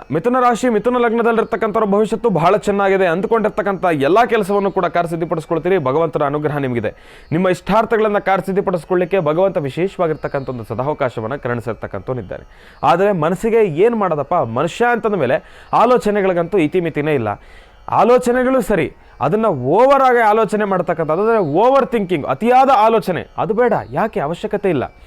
ಓವರ್ ಥಿಂಕ್ ಮಾಡ್ಲಿಕ್ಕೆ ಹೋಗ್ತೀರಿ, ಅಲ್ಲೇನು ಮಾಡ್ತೀರಿ, ಸ್ವಲ್ಪ ಡಿಪ್ರೆಷನ್ಗೆ ಹೋಗ್ತೀರಿ. ಅಂತಂದರೆ ಎಲ್ಲೋ ಒಂದು ಕಡೆ ನಿಮ್ಮ ಮನಸ್ಸಿನ ಆ ಒಂದು ಸ್ಥಿತಿಯನ್ನು ತಾವು ಕಳ್ಕೊಳ್ತಕ್ಕಂಥವ್ರು ಇರ್ತೀರಿ. ಆಲೋಚನೆಗಳು ಬೇಕು, ಅತಿಯಾದ ಆಲೋಚನೆಗಳು ಬೇಡ. ಅದೇ ಮನುಷ್ಯನ ಮೊದಲ ಸ್ಥಾನದಲ್ಲಿ ಕೊಲ್ತಕ್ಕಂಥದ್ದು. ಏನಪ್ಪ ಅಂತಂದರೆ ಇವತ್ತಿನ ದಿವಸ ಜನರು ಏನಾಗೋಗಿದ್ದಾರೆ ಅಂತಂದರೆ, ಏನಾದರೂ ಒಂದು ಕೆಲಸದಲ್ಲಿ ಸಮಸ್ಯೆ ಉಂಟಾಗ್ತಾ ಇದೆ, ಇಲ್ಲಾಂತಂದರೆ ತಾವು ಹಾಕುವಂಥ ಹೆಜ್ಜೆಯಲ್ಲಿ ಪ್ರತಿ ಸತಿ ಕೂಡ ಎಡುತ್ತಾ ಇರ್ತೀವಿ. ಮತ್ತು ವಾಸ್ತುಗೃಹದಲ್ಲೂ ಕೂಡ ಕಿರಿಕಿರಿ. ತಾವು ಏನೇ ಮಾಡಬೇಕಂತಂದ್ರೂ ಕೂಡ ಮೊದಲು ನಿಮ್ಮ ಮೇಲೆ ನಂಬಿಕೆ ಅನ್ನೋದನ್ನು ಕಳ್ಕೊಂಡ್ಬಿಡ್ತಂಗೆ ಆಗುತ್ತೆ.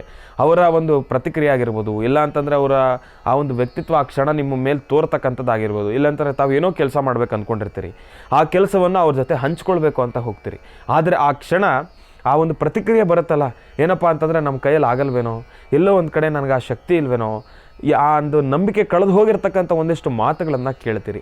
ಆಗ ಏನಾಗುತ್ತೆ, ನಿಮ್ಮಲ್ಲಿರ್ತಕ್ಕಂಥ ಆ ಒಂದು ಅಸ್ತಿತ್ವವನ್ನು ತಾವೇ ಕಳ್ಕೊಂಬಿಡ್ತೀರಿ. ಓವರ್ ಥಿಂಕ್ ಮಾಡ್ತೀರಿ. ನನ್ನ ಕೈಯಲ್ಲಿ ಆಗಲ್ವೇನೋ, ನಿಜಾನೇನೋ, ನನ್ನ ಕೈಯಲ್ಲಿ ಯಾವುದೂ ಕೂಡ ಸಾಧಿಸೋಕ್ಕಾಗೋದಿಲ್ವೇನೋ ಅನ್ನೋ ಒಂದು ಸಮಸ್ಯೆಗಳು ನಿಮ್ಮನ್ನು ಬಾಧಿಸ್ತಕ್ಕಂಥದ್ದಿರುತ್ತೆ. ಅದು ಮನಸ್ಸಿನ ಮೇಲೆ ಪ್ರಭಾವ ಬೀರುತ್ತೆ.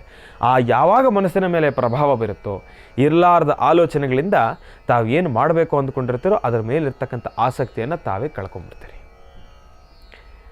ಇಂತಹ ಸಮಸ್ಯೆಗಳು ಎದುರಾಗ್ತಕ್ಕಂಥದ್ದಿರುತ್ತೆ. ಹಾಗಾಗಿ ತಾವು ಮೊದಲೇನಪ್ಪ ಅಂತಂದರೆ, ಇವತ್ತಿನ ದಿವಸ ಮಿಥುನ ರಾಶಿನಲ್ಲಿರ್ತಕ್ಕಂಥವ್ರಿಗೆ ಒಂದು ಕಿವಿ ಮಾತೇನಪ್ಪ ಅಂತಂದರೆ, ನೀವು ಏನು ಕೆಲಸ ಮಾಡಬೇಕು ಅಂದ್ಕೊಂಡಿರ್ತೀರಲ್ಲ, ಅದನ್ನು ಮೊದಲು ತಾವು ಇವತ್ತಿನ ದಿನ 10 ಜನರ ಜೊತೆ ಕೂತ್ಕೊಂಡು ಚರ್ಚೆ ಮಾಡೋದನ್ನು ಬಿಟ್ಟಾಕಿ. ಅದನ್ನು ಪ್ರಸ್ತಾಪ ಮಾಡೋ ಅವಶ್ಯಕತೆ ಇಲ್ಲ. ಕುಟುಂಬದವ್ರ ಜೊತೆನೂ ಬೇಡ, ಅವಶ್ಯಕತೆ ಇಲ್ಲ. ನೀವು ಏನು ಮಾಡಬೇಕು ಅಂದ್ಕೊಂಡಿರ್ತೀರಲ್ಲ, ಅದನ್ನು ಮೊದಲು ತಾವು ಸ್ವಂತ ನಿರ್ಣಯಕ್ಕೆ ಇವತ್ತಿನ ದಿವಸ ಬರ್ತಕ್ಕಂಥದ್ದು ಬಹಳ ಉತ್ತಮ. ಸ್ವಂತ ನಿರ್ಣಯಕ್ಕೆ ಬರಬೇಕು. ಮೊದಲು ನಿಮ್ಮ ಆತ್ಮಕ್ಕೆ ನೀವು ಪ್ರಶ್ನೆ ಹಾಕ್ಕೊಳ್ಳಿ. ನಾನು ಈ ಕೆಲಸಕ್ಕೆ ಕೈ ಹಾಕಿದ ಮೇಲೆ ನಾನು ಇದನ್ನು ಕಾರ್ಯಸಿದ್ಧಿ ಮಾಡ್ಕೊಳ್ತೀನಾ ಇಲ್ವಾ ಅನ್ನೋದ್ರ ಬಗ್ಗೆ ಒಂದು ಪ್ರಶ್ನೆ ಹಾಕ್ಕೊಳ್ಳಿ.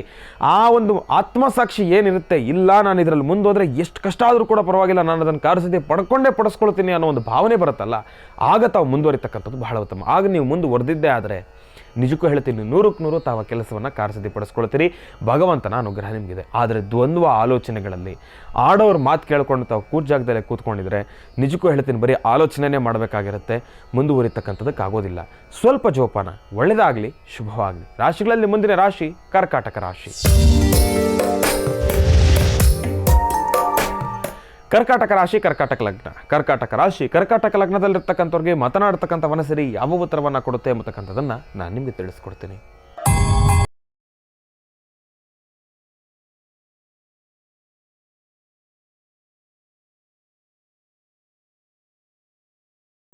ಕರ್ಕಾಟಕ ರಾಶಿ, ಕರ್ಕಾಟಕ ಲಗ್ನದಲ್ಲಿರ್ತಕ್ಕಂಥವ್ರ ಭವಿಷ್ಯತನ ತಿಳಿಸೋದಾದರೆ, ಮಾತನಾಡ್ತಕ್ಕಂಥ ಮನಸ್ಸರಿ ನೀಡ್ತಾ ಇರ್ತಕ್ಕಂಥ ಒಂದು ಮಾರ್ಗದರ್ಶನವನ್ನು ನಾವು ಗಮನಿಸಿ ತಿಳಿಸೋದಾದರೆ, ಎಲ್ಲೋ ಒಂದು ಕಡೆ ಆರೋಗ್ಯದ ಸಮಸ್ಯೆಗಳಿಂದ ನರಳತಕ್ಕಂಥವ್ರು ಇರ್ತೀರಿ. ಸ್ವಲ್ಪ ಜೋಪಾನ. ಕರ್ಕಾಟಕ ರಾಶಿನಲ್ಲಿರ್ತಕ್ಕಂಥವ್ರು ಆರೋಗ್ಯದ ಸಮಸ್ಯೆ ಅಂತಂದರೆ ಸ್ವಲ್ಪ ಜಾಯಿಂಟ್ಸ್ ಪೇನ್ ಬರ್ತಕ್ಕಂಥದ್ದು ಇರುತ್ತೆ ಮತ್ತು ಆಯಾಸಕ್ಕೆ ಒಳಗಾಗ್ತಕ್ಕಂಥದ್ದು ಇರುತ್ತೆ. ಅದು ನೋಡಿ, ಕತ್ತಕ್ದಾಗ ಬಂಕೆ ಅಂತಂದಾಗ ಇವಾಗ ಹವಾಮಾನದ ಪರಿಸ್ಥಿತಿನೂ ಕೂಡ ಹಾಗೇ ಇದೆ. ಆಚೆ ಕಡೆ ವೆದರು ಹಂಗೆ ಇದೆ. ಗ್ರಹಗತಿಗಳು ಕೂಡ ಸ್ವಲ್ಪ ಅದೇ ರೀತಿ ನಿಮ್ಮನ್ನು ಬಾಧಿಸ್ತಕ್ಕಂಥದ್ದು ಇರುತ್ತೆ. ಇಂತಹ ಸಮಸ್ಯೆಗಳು ಎದುರಾದಾಗ ಇಲ್ಲಿ ಒಂದು ವೈಜ್ಞಾನಿಕವಾಗಿ ಅಂತಂದರೆ ಇವತ್ತಿನ ದಿವಸದ ಒಂದು ಔಷಧಿಯ ಒಂದು ಅವಶ್ಯಕತೆಯೂ ಕೂಡ ನಿಮಗಿದೆ ಮತ್ತು ಒಂದಿಷ್ಟು ಅನುಷ್ಠಾನಗಳ ಒಂದು ಶಕ್ತಿನೂ ಕೂಡ ನಿಮಗೆ ಬೇಕಾಗಿರ್ತಕ್ಕಂಥದ್ದಿದೆ. ಮೊದಲನೇದಾಗಿ ಔಷಧಿಯ ರೂಪದಲ್ಲಿ ತಾವು ತೆಗೆದುಕೊಳ್ಳೋದೇ ಆದರೆ, ತಾವು ಇವತ್ತಿನ ದಿವಸ ಚೆನ್ನಾಗಿ ಕುದೀತಾ ಇರ್ತಕ್ಕಂಥ ನೀರಿಗೆ ತಾವು ಜೀರಿಗೆ, ಚಕ್ಕೆ, ತುಳಸಿ ಮತ್ತು ದೊಡ್ಡಪತ್ರೆ ಸೊಪ್ಪು ಅಂತ ಬರುತ್ತೆ, ದೊಡ್ಡಪತ್ರೆ ಸೊಪ್ಪನ್ನು ಇದಿಷ್ಟನ್ನು ಕೂಡ ಅದರೊಳಗಡೆ ಹಾಕಿ ಚೆನ್ನಾಗಿ ಕುದಿಸ್ಬೇಕು. ಕುದಿಸಿರ್ತಕ್ಕಂಥ ನೀರಿಗೆ ತಾವು ನಿಂಬೆ ಹಣ್ಣನ್ನು ಹಿಂಡ್ಕೊಳ್ತಕ್ಕಂಥದ್ದಾಗಲಿ, ಅದಕ್ಕೆ ಜೇನುತುಪ್ಪವನ್ನು ಸೇರಿಸ್ತಕ್ಕಂಥದ್ದಾಗಲಿ ಮಾಡಬೇಡಿ. ಡೈರೆಕ್ಟಾಗಿ ಸ್ವೀಕರಿಸಿ. ಅದನ್ನೇ ತಾವು ಡೈರೆಕ್ಟಾಗಿ ಸ್ವೀಕರಿಸಿದ್ದೆ ಆದರೆ ನಿಜಕ್ಕೂ ಹೇಳ್ತೀನಿ, ಸ್ವಲ್ಪ ಈ ಜಾಯಿಂಟ್ಸ್ ಪೇನ್ ಅನ್ನೋದೇನು ಬರುತ್ತೆ ಮತ್ತು ಅತಿಯಾದ ಆಯಾಸ ಏನಿರುತ್ತೆ ಅದೆಲ್ಲವೂ ಕೂಡ ದೂರ ಆಗ್ತಕ್ಕಂಥದ್ದಿರುತ್ತೆ. ಮತ್ತು ತಮಗೆ ಮತ್ತೊಂದು ವಿಚಾರ ಏನಪ್ಪ ಅಂತಂದರೆ, ಬಿಸಿ ಬಿಸಿ ನೀರಿಗೆ ತುಪ್ಪ, ಗಟ್ಟಿ ತುಪ್ಪ ಹಾಕ್ಕೊಳ್ತಕ್ಕಂಥದ್ದಲ್ಲ, ತುಪ್ಪನೂ ಕೂಡ ಸ್ವಲ್ಪ ಬಿಸಿ ಮಾಡಿ ಅದು ತಾವು ಹೆಂಗೆ ಅಂತಂದರೆ ಲಿಕ್ವಿಡ್ ಫಾರ್ಮ್ ಇರಬೇಕು, ಅಂತಂದರೆ ನೀರಿನ ರೀತಿ ಇರಬೇಕು ತುಪ್ಪ ಅಂತಂದರೆ, ಅದು ಗಟ್ಟಿ ತುಪ್ಪ ಬರುತ್ತಲ್ಲ ಅದು ಬೇಡ, ನೀರಿನ ರೀತಿ ಇರ್ತಕ್ಕಂಥ ತುಪ್ಪವನ್ನು ಬಿಸಿನೀರಿಗೆ ಕಲಿಸ್ಕೊಂಡು ತಾವು ಕುಡಿಬೇಕು.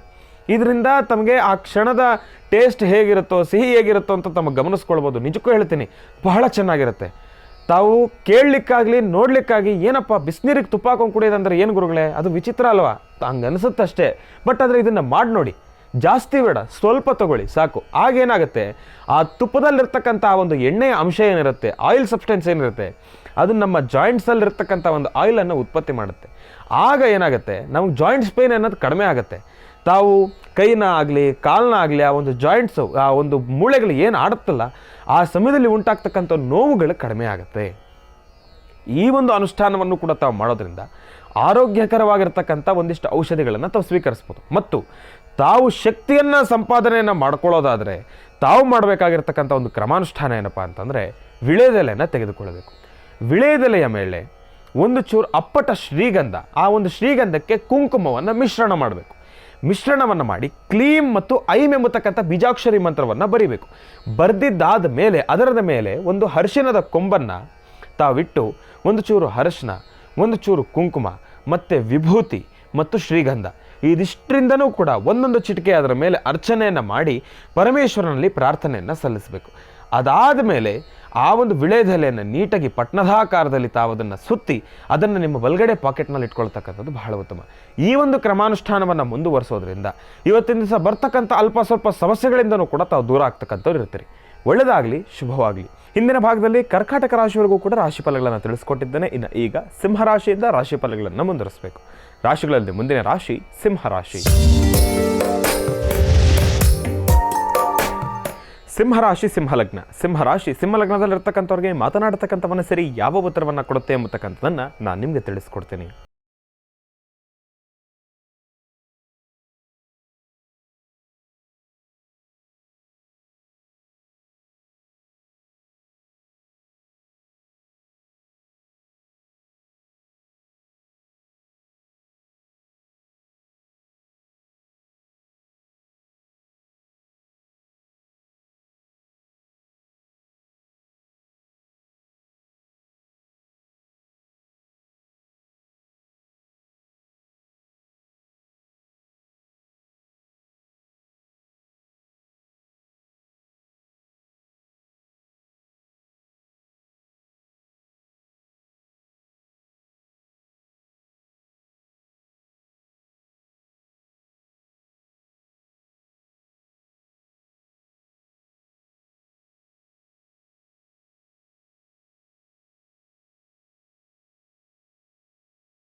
ಲಗ್ನದಲ್ಲಿರ್ತಕ್ಕಂಥ ಭವಿಷ್ಯತನ್ನು ತಿಳಿಸೋದಾದರೆ, ಮಾತನಾಡ್ತಕ್ಕಂಥ ಮನಸ್ಸಿಗೆ ನೀಡ್ತಾ ಇರ್ತಕ್ಕಂಥ ಒಂದು ಮಾರ್ಗದರ್ಶನವನ್ನು ನಾವು ಗಮನಿಸಿ ತಿಳಿಸೋದಾದರೆ, ಧನುರಾಶಿನಲ್ಲಿರ್ತಕ್ಕಂಥವ್ರು ತಾವೂ ಕೂಡ ಸ್ವಲ್ಪ ಜೋಪಾನ.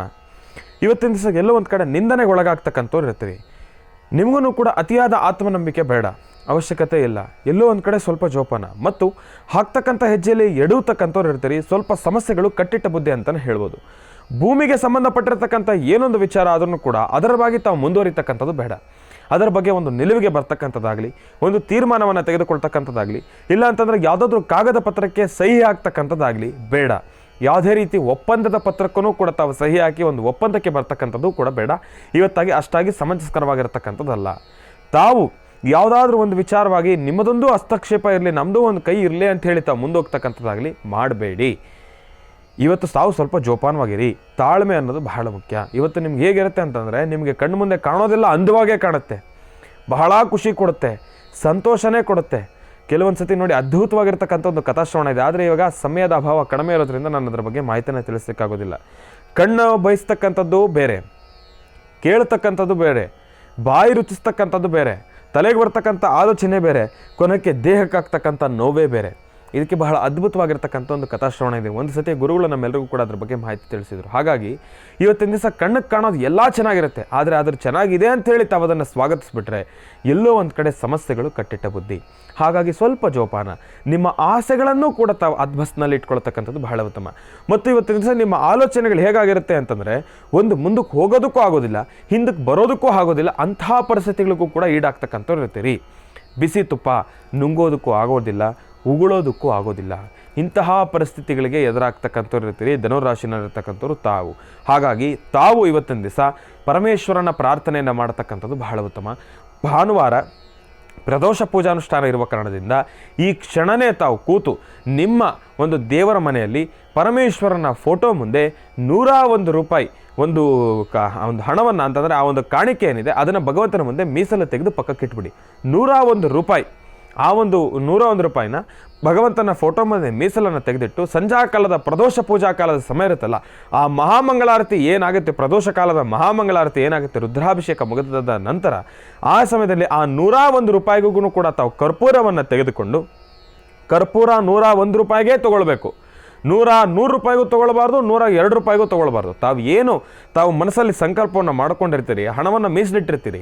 ಆ ಹಣದಿಂದ 101 ರೂಪಾಯಿ ಕರ್ಪೂರವನ್ನು ತೆಗೆದುಕೊಂಡು ಮಹಾಮಂಗಳಾರತಿ ಆ ಒಂದು ಸಮಯದಲ್ಲಿ ಮಂಗಳಾರತಿ ದರ್ಶನವನ್ನು ಮಾಡ್ಕೊಂಡು ಬಂದಿದ್ದ ತಕ್ಷಣ ತಾವು ಆ ಒಂದು ಕರ್ಪೂರವನ್ನು ಹಚ್ಚಿ ಭಗವಂತನಲ್ಲಿ ಪ್ರಾರ್ಥನೆಯನ್ನು ಮಾಡಬೇಕು. ಈ ಒಂದು ಚುಟುಕು ಅನುಷ್ಠಾನವನ್ನು ತಾವು ಮಾಡೋದ್ರಿಂದ ತಾವು ಎದುರಾಗ್ತಕ್ಕಂಥ ಸಮಸ್ಯೆಗಳಿಂದ ದೂರ ಆಗ್ತಕ್ಕಂಥವ್ರು ಇರ್ತೀರಿ ಧನುರಾಶಿನಲ್ಲಿರ್ತಕ್ಕಂಥವ್ರು. ಗುರುಗಳೇ, ಸಂಧ್ಯಾಕಾಲ ಇರೋ ಕಾರ್ಯಕ್ರಮ ನಾವು ಮಾಡ್ಕೊಳ್ಳೋದ್ರಿಂದ ಈಗಿನ ಕೆಲಸ ನಾವು ಹೇಗೆ ಕಾರ್ಯಸಿದ್ಧಿ ಮಾಡ್ಕೊಳ್ತೀವಿ ಅನ್ನೋ ಒಂದು ಪ್ರಶ್ನೆ ಬರುತ್ತೆ. ಆದರೆ ಇಲ್ಲಿ ಪ್ರಶ್ನೆ ತಾವು ಪೂಜಾನುಷ್ಠಾನವನ್ನು ಸಲ್ಲಿಸೋದು ಮಾತ್ರ ಅಲ್ಲ, ನೀವು ಮನಸ್ಸಲ್ಲಿ ಮಾಡ್ಕೊಳ್ತಕ್ಕಂಥ ಸಂಕಲ್ಪದ ಮೇಲಿರುತ್ತೆ. ತಾವು ಸಂಕಲ್ಪವನ್ನು ಎಷ್ಟು ಶ್ರದ್ಧೆಯಿಂದ, ಎಷ್ಟು ನೆಮ್ಮದಿಯುತವಾಗಿ, ಬೇರೊಂದು ಆಲೋಚನೆಗಳಿಲ್ದಿರ, ಡಿಸ್ಟ್ರಾಕ್ಷನ್ಸ್ ಅನ್ನೋದ್ರ ಇಲ್ದಿರ ತಾವು ನೆಮ್ಮದಿಯುತವಾಗಿ ತಾವು ಸಂಕಲ್ಪನ ಮಾಡ್ಕೊಂಡಿದ್ದೆ ಆದರೆ ತಾವು ಆ ಕೆಲಸವನ್ನು ಕಾರ್ಯಸಿದ್ಧಿ ಮಾಡ್ಕೊಳ್ತೀರಿ. ಭಗವಂತನ ಅನುಗ್ರಹ ನಿಮಗಿದೆ. ಓಂ ನಮಃ ಶಿವಾಯ. ಒಳ್ಳೆಯದಾಗಲಿ. ರಾಶಿಗಳಲ್ಲಿ ಮುಂದಿನ ರಾಶಿ ಮಕರ ರಾಶಿ. ಮಕರ ರಾಶಿ, ಮಕರ ಲಗ್ನ. ಮಕರ ರಾಶಿ ಮಕರ ಲಗ್ನದಲ್ಲಿರ್ತಕ್ಕಂಥವ್ರಿಗೆ ಮಾತನಾಡ್ತಕ್ಕಂಥ ಮನಸ್ಸಿಗೆ ಯಾವ ಉತ್ತರವನ್ನು ಕೊಡುತ್ತೆ ಎಂಬತಕ್ಕಂಥದ್ದನ್ನು ನಾನು ನಿಮಗೆ ತಿಳಿಸ್ಕೊಡ್ತೀನಿ.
ಕುಂಭರಾಶಿ ಕುಂಭ ಲಗ್ನದಲ್ಲಿರ್ತಕ್ಕಂಥವ್ರಿಗೆ ಮಾತನಾಡ್ತಕ್ಕಂಥ ವನಸರಿ ನೀಡ್ತಾ ಇರ್ತಕ್ಕಂಥ ಒಂದು ಮಾರ್ಗದರ್ಶನವನ್ನು ನಾವು ಗಮನಿಸಿ ತಿಳಿಸೋದಾದರೆ ಸ್ವಲ್ಪ ಜೋಪಾನ ಹಾಕ್ತಕ್ಕಂಥ ಹೆಜ್ಜೆಯಲ್ಲಿ ಎಡುವತಕ್ಕಂಥವ್ರು ಇರ್ತೀರಿ. ದುಡ್ಡು ಕಾಸಿನ ವ್ಯವಹಾರಗಳು ಬೇಡ, ಸ್ವಲ್ಪ ಸಮಸ್ಯೆಗಳು ಕಟ್ಟಿಟ್ಟ ಬುದ್ಧಿ ಇರತಕ್ಕಂಥದ್ದು ಇರುತ್ತೆ, ಕೈ ಸುಟ್ಕೊಳ್ತಕ್ಕಂಥ ಪರಿಸ್ಥಿತಿ ಇರುತ್ತೆ. ಆಮೇಲೆ ಹಾಸಿಗೆ ಇದ್ದಷ್ಟು ಕಾಲು ಚಾಚತಕ್ಕಂಥದ್ದು ಬಹಳ ಉತ್ತಮ, ಆದರೆ ಅದು ಚಾಚಲಿಕ್ಕೆ ಬಿಡೋದಿಲ್ಲ. ತಾವೇನು ಮಾಡ್ತೀರಿ ಇವತ್ತಿನ ದಿವಸ ನಿಮ್ಮ ಮನಸ್ಸಿನಲ್ಲಿ ಏನಪ್ಪ ಅಂತಂದರೆ ಆ ಕ್ಷಣ ಜೇಬಲ್ಲಿ ಎಷ್ಟು ಇದೆ ಅನ್ನೋದನ್ನು ಮರೆತು ತಾವು ಕೈ ಹಾಕಕ್ಕೆ ಹೋಗ್ಬಿಡ್ತೀರಿ. ಜೇಬಲ್ಲಿ ಎಷ್ಟಿದೆ, ಅಕೌಂಟಲ್ಲಿ ಎಷ್ಟಿದೆ, ನನ್ನ ಹತ್ರ ಎಷ್ಟು ಸಂಪಾದನೆ ಇದೆ, ನನ್ನ ಎಷ್ಟು ಶಕ್ತಿ ಇದೆ, ಆ ಶಕ್ತಿಗೆ ಮೀರಿ ತಾವು ಮುಂದುವರಿಯಕ್ಕೆ ಹೋಗ್ತೀರಿ. ಬೇಡ, ಇಂತಹ ಸಮಸ್ಯೆಗಳು, ಇಂತಹ ಸನ್ನಿವೇಶಗಳು, ಅಂತಹ ಸಮಯ ನಿಮ್ಮ ಎದುರುಗಡೆ ಬರುತ್ತೆ. ಒಂದು ತಾವೇ ತಂದುಕೊಳ್ತೀರಿ ಮತ್ತು ಆಡೋರ ಮಾತು ಕೇಳಿ ತಾವು ಮುಂದುವರಿತೀರಿ. ಬೇಡ, ಈಗ ತಮಗೆ ಆಶ್ವಾಸನೆಯನ್ನು ಕೊಡ್ತಾರೆ, ನಾನಿದ್ದೀನಿ ಮುಂದೆ ಬಾ, ನಾನಿದ್ದೀನಿ, ನಾನು ನೋಡ್ಕೊಳ್ತೀನಿ, ನೀನು ತಲೆ ಕೆಡಿಸ್ಕೊಂಬೇಡ, ನೀನು ಮುಂದೆ ಬಾ. ಈ ಕ್ಷಣ ಹೇಳೋರು ಎಲ್ಲರೂ ಹೇಳ್ತಾರೆ. ಅವ್ರು ಸಂಕಷ್ಟಕ್ಕೆ ಬಿದ್ದೋದ್ರೆ, ಅವರೇ ಸಂಕಷ್ಟಕ್ಕೆ ಬಿದ್ದೋದ್ರೆ ನೀವೇನು ಮಾಡ್ತೀರಾ ನಾಳೆ ದಿವಸ? ಹಾಗಾಗಿ ಇಂತಹ ಸಮಸ್ಯೆಗಳು ಎದುರಾಗುತ್ತೆ. ಕುಂಭರಾಶಿನಲ್ಲಿರ್ತಕ್ಕಂಥವ್ರು ಸ್ವಲ್ಪ ಜೋಪಾನ. ಮೊದಲನೇದಾಗಿ ಹೇಳಬೇಕು ಅಂತಂದರೆ ಗ್ರಹಗತಿಗಳ ಪ್ರಕಾರನೂ ಕೂಡ ಸ್ವಲ್ಪ ಸಮಸ್ಯೆಗಳಿರ್ತಕ್ಕಂಥದ್ದಿದೆ. ಗುರುವಿನ ಅನುಗ್ರಹನೂ ಕೂಡ ಸ್ವಲ್ಪ ಸಮಸ್ಯೆಗಳಿದ್ದಂಗಿದೆ. ಮತ್ತು ಶನಿ ಪರಮಾತ್ಮನೂ ಕೂಡ ವಕ್ರಸ್ಥಾನದಲ್ಲಿ ಕೂತಿರ್ತಕ್ಕಂಥವನಿದ್ದಾನೆ. ಕುಂಭರಾಶಿನಲ್ಲಿರ್ತಕ್ಕಂಥವ್ರು ಸ್ವಲ್ಪ ಜೋಪಾನ. ತಾವು ಎಡುವತಕ್ಕಂಥವ್ರು ಇರ್ತೀರಿ. ಆಡೋರ ಮಾತಿಗೆ ಕಿವಿ ಕೊಡಬೇಡಿ. ನಿಮ್ಮದೇನಿದೆ ಅದನ್ನು ಮುಂದುವರಿಸ್ಕೊಂಡು ಹೋಗ್ತಕ್ಕಂಥದ್ದು ಬಹಳ ಉತ್ತಮ. ಹೇಳೋರು 1000 ಹೇಳ್ತಾರೆ, ಆಶ್ವಾಸನೆಗಳಿಗೆ ದಾಸರಾಗಬೇಡಿ. ಆಶ್ವಾಸನೆ ಕೊಡೋಕ್ಕೇನು, ನಾನು ನಿಂತ ಜಾಗದಲ್ಲಿ ನಾನು ನಿನ್ಗೆ 1 ಲಕ್ಷ ಕೊಡ್ತೀನಯ್ಯ, ನೀನು ಏನು ಬೇಕಾನ ಮಾಡ್ಕೊಳ್ಳಯ್ಯ ಕೆಲಸ, ನಾನು ನಿನಗೆ ಸಹಾಯ ಮಾಡ್ತೀನಿ. ಆ ಲಕ್ಷ 1 ಲಕ್ಷ ಕೊಡ್ತಾರೆ ಆ ಸಮಯದಲ್ಲಿ, ಇಲ್ಲ ಅಂತಲ್ಲ. ಆದರೆ ಅದನ್ನು ತೀರಿಸ್ಬೇಕಾದ್ರೆ ನಿಮಗೆ ಎದುರಾಗುತ್ತಲ್ಲ ಸಮಸ್ಯೆ, ಅದು ಏನೂ ಮಾಡೋಕ್ಕಾಗೋದಿಲ್ಲ. ಯಾಕೆ ಅಂತಂದರೆ ಈ ಕ್ಷಣ ಕೊಡಬೇಕಾದ್ರೆ ಆತ ದೇವರೇ, ನಮ್ಮ ಕಣ್ಣಿಗೆ ದೇವರಾಗೆ ಕಾಣಿಸ್ತಾನೆ. ಯಾಕೆ ಅಂತಂದರೆ 1 ಲಕ್ಷ ಕೊಡ್ತಾ ಇದ್ದಾನಲ್ಲ, ಈ ಕ್ಷಣದ ಸಮಸ್ಯೆ ದೂರ ಆಗ್ತಾ ಇದೆಯಲ್ಲ. ಆದರೆ ನಾಳೆ ದಿವಸ ಆತ ಕೇಳಕ್ಕೆ ಬಂದಾಗ ಆತ ನಮಗೆ ವೈರಿನೇ. ಯಾಕೆ ಅಂತಂದರೆ ಈ ಕ್ಷಣ ಕೊಡ್ತಾರೆ, ಹೌದು ಸತ್ಯ. ಯಾಕೆ ಅಂತಂದರೆ ಕೊಡಬೇಕಾದ್ರೆ ಆತನೂ ಕೂಡ ಕಷ್ಟಾರ್ಜಿತದ ಹಣನೇ ಅಲ್ವೇನಪ್ಪ, ಕೇಳೋದಕ್ಕೆ ಅವನಿಗೂ ಹಕ್ಕಿದೆ.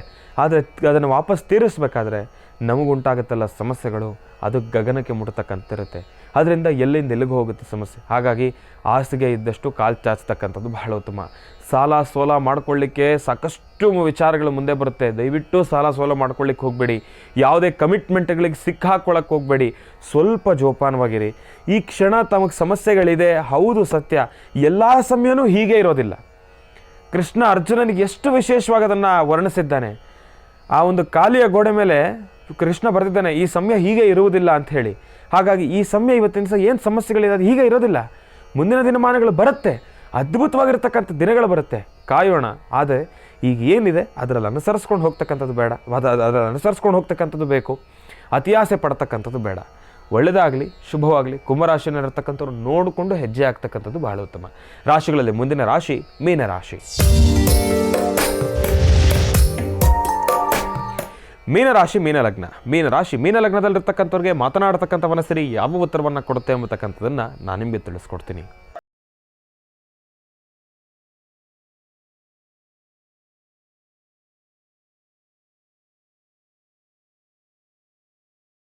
ಮೀನಲಗ್ನದಲ್ಲಿರ್ತಕ್ಕಂಥವ್ರ ಭವಿಷ್ಯತ್ತನ್ನು ತಿಳಿಸೋದಾದರೆ, ಮಾತನಾಡ್ತಕ್ಕಂಥ ವನಸರಿ ನೀಡ್ತಾ ಇರ್ತಕ್ಕಂಥ ಒಂದು ಮಾರ್ಗದರ್ಶನವನ್ನು ನಾವು ಗಮನಿಸಿ ತಿಳಿಸೋದಾದರೆ, ತಾವೂ ಕೂಡ ಸ್ವಲ್ಪ ಜೋಪಾನ ಹಾಕ್ತಕ್ಕಂಥ ಹೆಜ್ಜೆಯಲ್ಲಿ ಇಡೋತಕ್ಕಂಥವ್ರು ಇರ್ತೀರಿ. ಆದರೆ ಒಂದು ಸುವರ್ಣ ಅವಕಾಶ ಇದೆ. ಏನಪ್ಪ ಅಂತಂದರೆ, ಭೂಮಿಯ ವಿಚಾರವಾಗಿ ತಾವು ಯಾವುದಾದ್ರೂ ಒಂದು ತೀರ್ಮಾನವನ್ನು ತೆಗೆದುಕೊಳ್ತಕ್ಕಂಥದ್ದಾಗಲಿ, ಭೂಮಿಯ ವಿಚಾರವಾಗಿ ತಾವು ಮುಂದುವರಿತಕ್ಕಂಥದ್ದಾಗಲಿ ಮಾಡೋದ್ರಿಂದ ನಿಮ್ಗೆ ಯಾವುದೇ ರೀತಿಯ ಸಮಸ್ಯೆಗಳು ಎದುರಾಗೋದಿಲ್ಲ. ಆದರೆ ತಾವು ದುಡ್ಡು ಕಾಸಿನ ವಿಚಾರದಲ್ಲಿ ವ್ಯವಹಾರಗಳನ್ನು ಮಾಡಬೇಕಾದ್ರೆ ಸ್ವಲ್ಪ ಜೋಪಾನ, ನಂಬಿ ಮೋಸ ಹೋಗ್ತಕ್ಕಂಥದ್ದಿರುತ್ತೆ. ಹಾಗಾಗಿ ದುಡ್ಡು ಕಾಸಿನ ವ್ಯವಹಾರಗಳನ್ನು ಮಾಡಬೇಕಾದ್ರೆ ಸ್ವಲ್ಪ ಜೋಪಾನ. ದುಡ್ಡು ಕಾಸು ಮಧ್ಯಕ್ಕೆ ಬಂತು ಅಂತಂದರೆ ಇವತ್ತಿನ ದಿವಸ ಅದೇ ತಂದೆ ಮಗನ ಮಧ್ಯನೂ ಕೂಡ ವೈರತ್ವ ಶುರು ಆಗ್ಬಿಡುತ್ತೆ. ದುಡ್ಡು ಕಾಸಿನ ವಿಚಾರ ಬಂತಂದರೆ ಎಂತಹ ಸುಂದರವಾಗಿರ್ತಕ್ಕಂಥ ಒಂದು ಸಂಬಂಧ ಆದ್ರೂ ಕೂಡ ಆ ದುಡ್ಡು ಅನ್ನೋದು ಏನಿರುತ್ತಲ್ಲ, ಆ ಒಂದು ಲಾಂಛನ ಒಂದು ಸತಿ ಆ ಸಂಬಂಧದ ಮಧ್ಯದಲ್ಲಿ ಬಿದ್ದುಬಿಟ್ರೆ ಅದರಿಂದ ಆಚೆ ಬರೋದು ಬಹಳ ಕಷ್ಟ. ಒಂದು ಆ ಕ್ಷಣ ಸಂಬಂಧವನ್ನು ಮುರ್ಕೊಳ್ಳೇಬೇಕಾದ ಪರಿಸ್ಥಿತಿ. ಭಗವಂತನ ಅನುಗ್ರಹದಿಂದ ಏನಾದರೂ ಭಗವಂತ ಕಣ್ಣು ತೆಗೆದು ನೋಡಿದ್ರೆ ಅದು ಹಾಗೆ ದೂರ ಆಗುತ್ತೆ. ಅದನ್ನು ಈಸಿಯಾಗಿ ತೆಗೆದುಹಾಕ್ಬೋದು. ಇಲ್ಲ ಅಂತಂದರೆ ಅದನ್ನು ಹೊಡೆದು ಚೂರು ಮಾಡ್ತಕ್ಕಂಥದ್ದು ಇರುತ್ತೆ. ಹಾಗಾಗಿ ನನ್ನ ಈ ಮಾತುಗಳು ಈ ಕ್ಷಣ ಎಲ್ಲೋ ಒಂದು ಕಡೆ ಸ್ವಲ್ಪ ಮಿಶ್ರ ಭಾವನೆಗಳನ್ನು ಸೂಚಿಸ್ಬೋದೇನೋ, ಆದರೆ ಅದನ್ನು ಸರಿಯಾದ ರೀತಿ ತಾವು ಅನುಸರಿಸ್ಕೊಂಡು ಹೋದರೆ ಸಾಕಷ್ಟು ಹೆಚ್ಚಿನ ಫಲಾಫಲಗಳನ್ನು ಖಂಡಿತ ಸಿದ್ಧಪಡಿಸ್ಕೊಳ್ತೀರಿ.